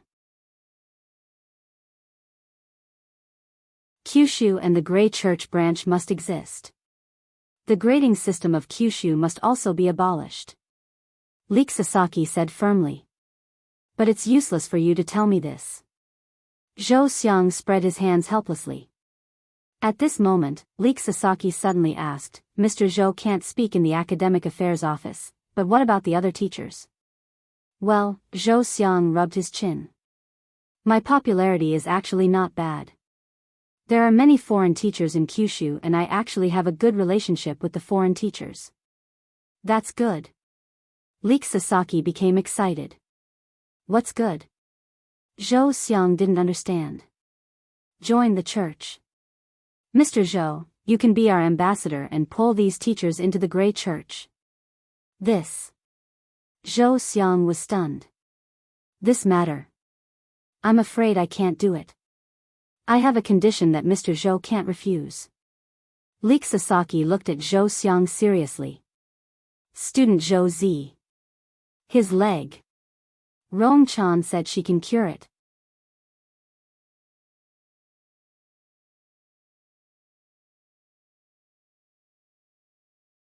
Chapter 1560. But to everyone's surprise, news of Chive Sasaki's expulsion spread like wildfire within Kyushu and the school. Moreover, the trend was very wrong. Almost all the public opinion was on Chive Sasaki's side. As the president of the student council, who was enthusiastic, positive, had excellent grades, and was willing to provide quality service to the students, he had been threatened with expulsion by the school's academic affairs department just because he joined a literary exchange club. No matter how you looked at it, it seemed like the academic affairs department was the problem. The condemnation of this matter on the internet almost fermented overnight. What's the use of a school that doesn't respect its students, no matter how good his grades are? Ah. Little Chive is so cute. When I graduated from Kyushu, I elected him to be the president of the student council. What right do you have to expel him? Aren't you cutting Chive? You don't understand. Kyushu is now a foreign school, and foreign cultivation educational institutions actually control it. The Kyugyu family actually has no control at all. Kyushu is rotten to the core, rotten to the core. That was the main point of the online discussion.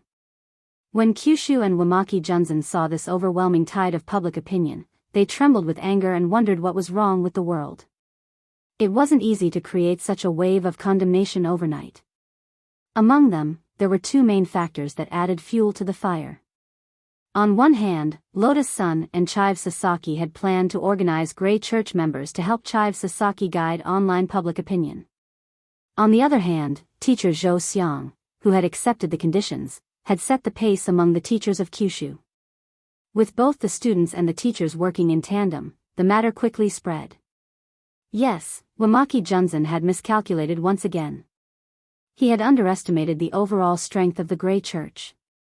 After the Rainbow 7 gang was taken down, the entire student council, as well as all the students who were dissatisfied with Kyushu and the grading system, had joined Kyushu and the Grey Church branches as long as they had excellent grades in language. Furthermore, the promotional video on Bilibili had added fuel to the fire.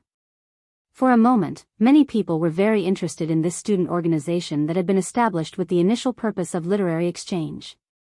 Sometimes, as long as public opinion was stirred up, it was very easy to follow the trend. There had always been a lot of people on the internet who would go along with the flow. Since everyone had agreed, then there was nothing wrong with agreeing with them. If everyone was cursing the same person or the same thing, then it wouldn't hurt to go along with the flow and stimulate Zhu An's bloodline. On Saturday, December 19th, Sun Island's closed-door National High School Ranking Tournament had yet to officially begin. Jodao and the student union's office, Leek Sasaki was extremely busy. Since early in the morning, Chiba Sasaki and Sparrow had not left the office. This was because more and more people were applying to join the Grey Church. There were students and teachers from other schools who handed over their report cards. For a moment, the 9 Paths and the Grey Church's branch were in an uproar again. In just a few days, the 9 Paths and the Grey Church's branch had grown from nothing to their current strength. This was something that Chiba Sasaki had never expected.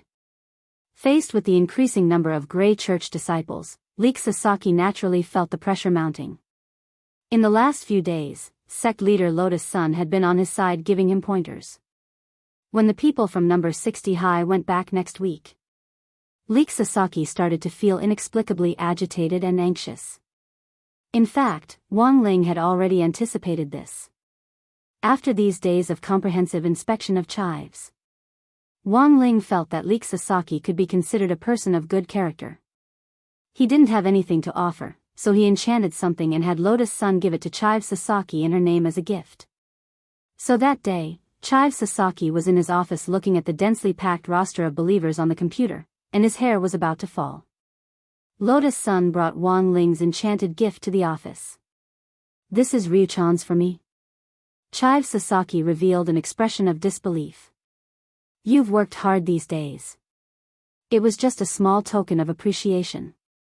This was a memory pillowcase. It matched all pillows and was very elastic. Sleeping on it will help you clear your mind. "Wow, this material feels very comfortable." "It must be very expensive," Chiba Sasaki exclaimed. "Actually, it's not that big of a deal. As long as you like it." Lotus Sun smiled awkwardly. Of course, she knew that the pillowcase was excellent. If Wang Ling hadn't personally asked her to deliver it, how would she have dared claim credit? This was something that classmate Wang Ling had personally enchanted. A casual touch was a priceless treasure. How many people in the world could only wish for it? "Is Holang Sang-san going to the competition with the team soon?" "Yes, he's leaving right away. The competition starts at 3:00 this afternoon. I have to hurry up and get ready." Lotus Sun smiled. "Okay, Ryuchan. Do your best, Ryuchan. I'll watch the live broadcast and give you gifts." Lotus Sun nodded, then said goodbye to Chiba Sasaki. "Farewell, cult leader." Watching the girl's receding figure, Chiba Sasaki held the pillowcase in his hands and bowed to Lotus Sun with extreme excitement. For some reason, Lotus Sun felt like she was being possessed by Zhang Wuji, the cult master of the Ming cult. But their Grey cult was clearly just a literary exchange club. The closed-door competition for the National High School ranking on Sun Island was about to begin. Chiba Sasaki was busy roping in newcomers. Wang Ling was waiting to win the championship, while Odd Zhua and Kamiya Ryoko were also busily trying to treat Zhou Xiang Sun's leg. This time, Zhou Xiang was leading the team of teachers in Kyowa High School, and the matter of Yumiya Junshan would probably be found out very soon. He had chosen this high-paying job to work abroad to pay for his son's leg treatment. Now that the matter of treating his son's leg had been settled, there was no harm in Zhou Xiang throwing caution to the wind. Besides, he had already put up with Yumiya Junshan for a long time. If it wasn't for his son's sake every time, Zhou Xiang felt that he might have fought Yumiya Junshan to the death. This is the place. Audra drove Kamiya Ryoko to Zhou Xiang's house. This was an old-fashioned cultivation residential building that had been around for a very long time. Although it was in Songhai City, it was very rare to see this kind of courtyard building in the city center. Kamiya Ryoko was wearing a black cloak and had changed her appearance. This was because Lotus Sun was now taking her place in the competition. In order to coordinate with Lotus Sun's performance, Kamiya Ryoko had simply asked for leave from school and hadn't gone to school in the last few days. What Kamiya Ryoko hadn't expected the most was, she had actually been living at Audjua's house these days. Audjua had indeed duped her into going over, saying that she had to fulfill her duty and responsibility as a bodyguard. Although the man next to her hadn't done anything to her. But Kamiya Ryoko still had a very strange feeling in her heart. "Excuse me, is classmate Zhou Zi home?" In front of the courtyard, Audjua knocked on the very old-fashioned riveted door. The red paint had already peeled off, and it looked old and wrinkled. Audjua gently pushed the door and found that the latch on the inside was loose and not completely locked. "Is anyone home?" he asked as he and Kamiya Ryoko entered the courtyard. Before coming to see Zhou Zi, Audjua had in fact imagined a lot of scenarios. He had thought that he would see a very dejected teenager pushing a wheelchair out, dragging a frail body. In the end, not long after he said that, he heard a hearty shout from inside. "Coming, coming." On the eaves, the legless teenager was standing upside down, using his arms instead of his feet to skillfully support his body. He leaped over the eaves and vaulted over the walls, then did a 360-degree turn in the air. Finally, with a bang, his head smashed into the ground. "Classmate Zhou, it's not the new year yet, there's no need to be so formal." Audjua gave an awkward but polite smile. "Does it hurt?" Kamiya Ryoko wanted to help him up. In the end, Zhou Zi scratched his head and propped himself up. It's fine, I'm a spirited little fellow." Audjua, spirited little fellow, apart from losing his legs, there was indeed something wrong with his mind.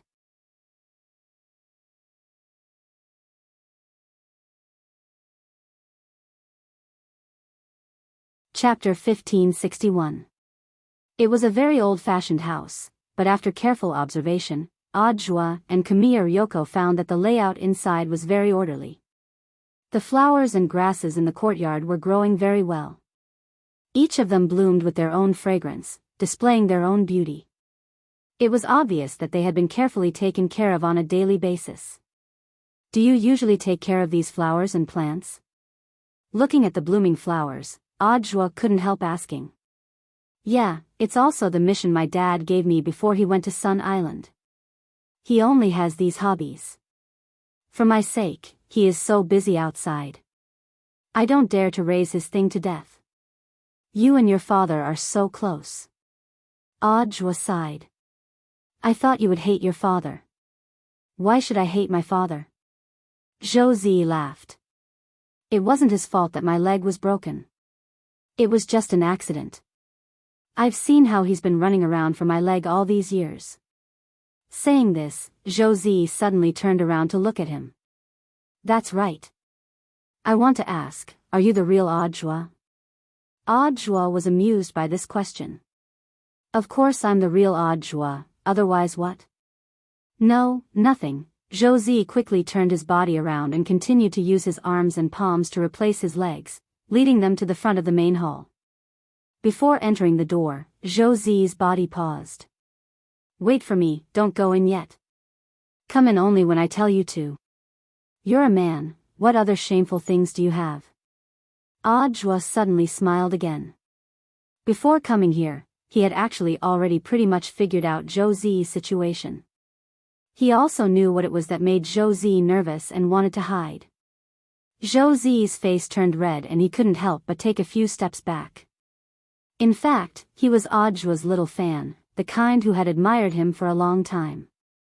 Ever since he had lost his legs in an accident when he was very young, Audjua's story had become his only hope. Now that the main body had appeared, he was naturally filled with emotions. Josie never dreamed that Audra would actually pay attention to him. There's nothing to be embarrassed about. We're all men. Squatting down, Audra pinched Josie's dark face. Sure enough, the little fellow's face was as thick as he had imagined. Looking at this scene, Ryoko Kamiya felt a little upset. However, when he thought of Josie's current situation, he endured it all. At the same time, she felt childish for her own thoughts. Josie was a little fan of his, which made people feel that Josie was very cute. Most importantly, Josie was a man. Just now, she actually felt annoyed over a boy. At this moment, Ryoko Kamiya had mixed feelings. She didn't think that she was jealous, but that she was sick. It was all her fault for being too close to Audra these days, which had led her astray. Then come in, but don't laugh at me. After careful consideration, Josie felt that what Audra said made sense, so he boldly stepped aside. When he pushed open the door and entered the living room of the Zhou family mansion, he was instantly dumbfounded by the scene in front of him. The entire living room, including the right half of the wall, was filled with meticulously edited newspapers, all of which were related to him. Audra had thought that the oldest news would have started 6 years ago, when he had defeated the sky-swallowing toad. But the truth was that Josie had been paying attention to him for even longer than that. Josie had even paid attention to the news of Audra's second-class and third-class merits in the army. On the right side of the wall were many posters about Audra, including promotional posters, magazine covers, and posters of some of the movies he had starred in after he had become famous. Of course, the most outrageous thing wasn't what was on the left and right walls. It was the offering table at the very front of the main hall. The person on the offering table was none other than Audra's gold-plated cultivation hero commemorative figurine. 3 electronic candles were placed on the left and right sides of the figurine. In front of the figurine was a full spread of tributes, including peaches, bananas, and a whole fragrant braised pig's head. Looking at this scene, Ryoko Kamiya tried hard not to laugh out loud. Audra being worshipped at home was something she had never expected at all. Are you happy? Touched? Ryoko Kamiya really wanted to ask Audra this question now. As an outsider, she naturally only felt that it was funny. But Audra was different. To be honest, when he saw all this, his heart was deeply moved. A child who had lost both his legs at a very young age hadn't been defeated by such an ordeal, but had instead been able to live bravely and optimistically. In some sense, Audra felt that Josie possessed a kind of courage that ordinary children didn't have. Just like 6 years ago, he had flashed his spirit sword and charged to the front line even though he knew he was no match for Audra. Audra thought he would laugh out loud, but the truth was that after seeing all this, apart from being moved, he felt even more respect. He took a few steps forward, picked up the incense sticks on the table, and lit them with spirit flames from his fingertips. Then, he bowed to his figurine and firmly inserted the 3 incense sticks into the censer with boundless emotion in his heart. Ryoko Kamiya and Josie couldn't take it anymore at this scene. Both of them burst into laughter at the same time. Audra rolled his eyes and didn't know whether to laugh or cry. You're telling me not to laugh, but you're smiling so brightly yourself. Josie wiped his tears. Well, Mr. Joie, you can't blame me. I respect you very much. But how can you worship yourself? This is too funny. Audra picked up Josie with one hand and straightened him out like he was a little chick, then directly carried him on his shoulder. Josie's face instantly turned red.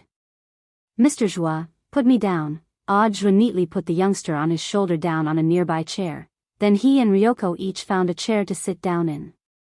Josie still hadn't reacted to the fact that the person he had admired for a long time had suddenly carried him and placed him on a chair. He didn't lack concern, because he knew that in this world, his father was the person who cared about him the most. Zhou Xiang worked abroad all year round. But the hearts of father and son had always been connected. He worked hard to make himself obedient and strong, and even if he didn't have legs, he still lived a positive life. But the moment Audra picked him up just now, He suddenly felt that he had a very powerful backer behind him. Mr. Joie. Zhou Zi's emotions were complicated and at the same time very excited, and he didn't know what to say. At that moment, Audiobook stared at Zhou Zi and smiled. Don't call me Mr. Joie, it's treating me like an outsider. You're a student of Sword God Academy, so I'm also your senior. Senior? When I was studying at number 60 high, I was lucky enough to study at Sword God Academy for a while. But that was a long time ago. Audiobook said, just call me senior from now on. I see. Zhou Zi's eyes lit up and his face was full of joy. Okay, senior. Next, let's talk about your legs, Audiobook said. My dad said that you can install the latest smart prosthetic legs on me. Is that true? Those things are very expensive. I heard that they cost 100 million each. Smart prosthetic legs worth hundreds of millions? Audiobook raised his eyebrows and sighed. I think your father might have misunderstood something. Like I said, my dad is overthinking things. 100 million for a leg, how could it be mine? Zhou Zi smiled bitterly. No, classmate Zhou, why don't you understand? At that moment, Audiobook said, smart prosthetic legs are good, but they actually aren't as good as real legs. Don't tell me it's a real leg transplant. Zhou Zi was startled. But the doctor already said that my legs are past the best transplant period. A transplant is too low. I can also do this surgery. If you want a transplant, I can help you become ergot. It's fine even if you have a few more legs. What I'm talking to you about now isn't prosthetic legs, let alone a so-called transplant. At that moment, Audiobook looked up at the youngster in front of him with a serious expression on his face. I'm talking about growing your legs back. Do you see the flowers and plants in your yard? This broken leg can also be planted.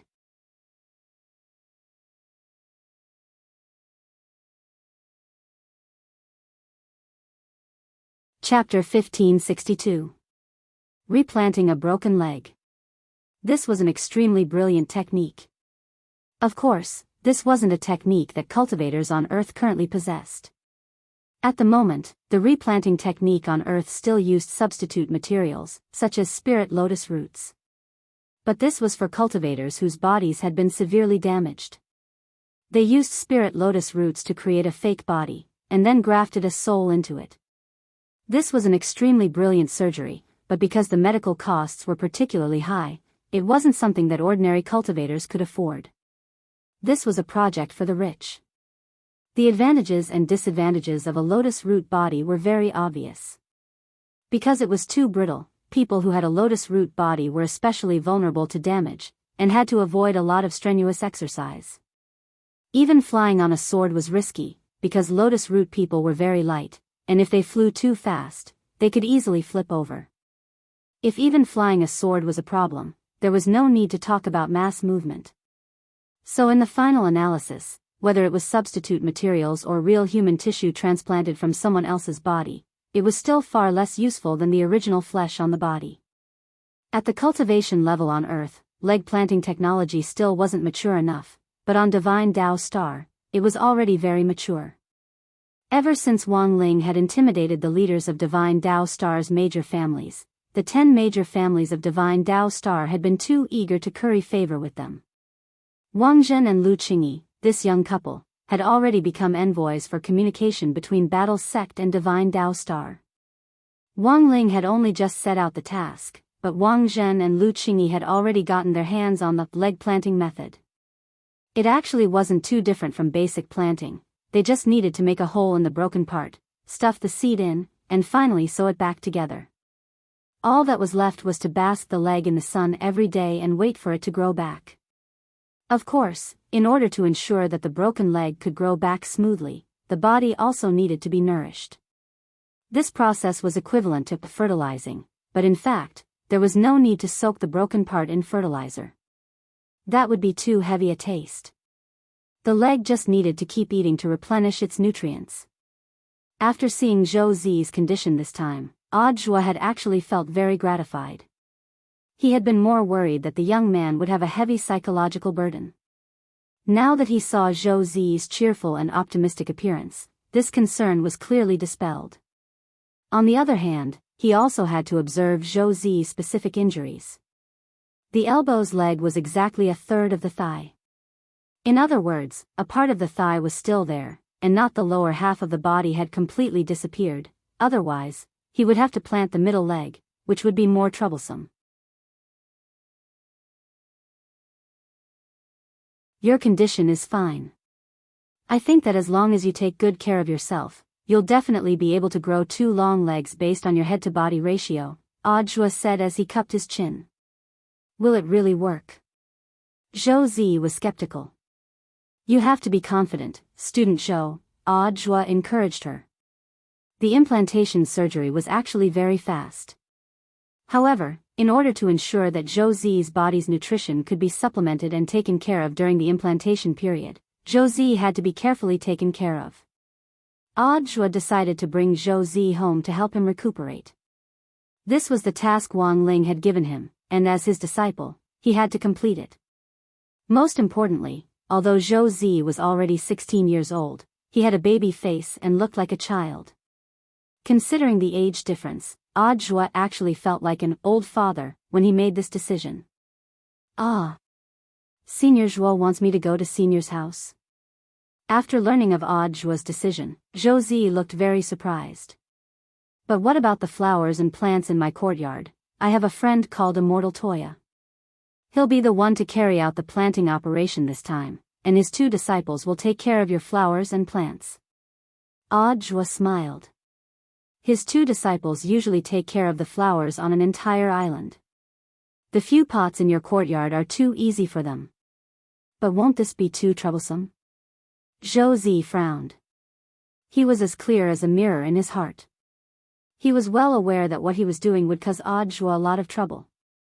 Although Zhou Zi had a broken leg, he was still very good at socializing because of his cheerful personality. Zhou Zi had already learned to read people's expressions at a very young age. The reason he was apprehensive wasn't just because he didn't want to trouble Audhua. More importantly, he felt that the girl behind Audhua right now would swallow him whole. After pondering for a long while, Zhou Zi looked up at Audhua and changed the way he addressed him. Brother Zhua. That's good, it sounds more intimate than senior. Audhua nodded in satisfaction. He crouched down and looked patiently at the youngster in front of him. Whatever you think, you can tell me. I know Brother Zhua is doing this for my own good, but it's really inconvenient for me to go over. Zhou Zi buried his head, as if he had been holding it in for a long time.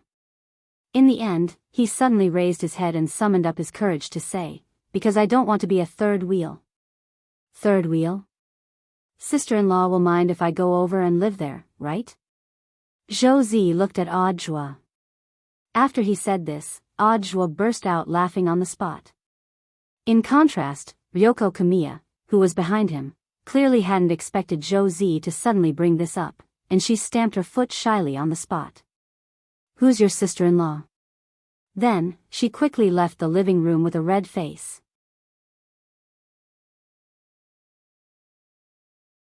Audhua was overjoyed.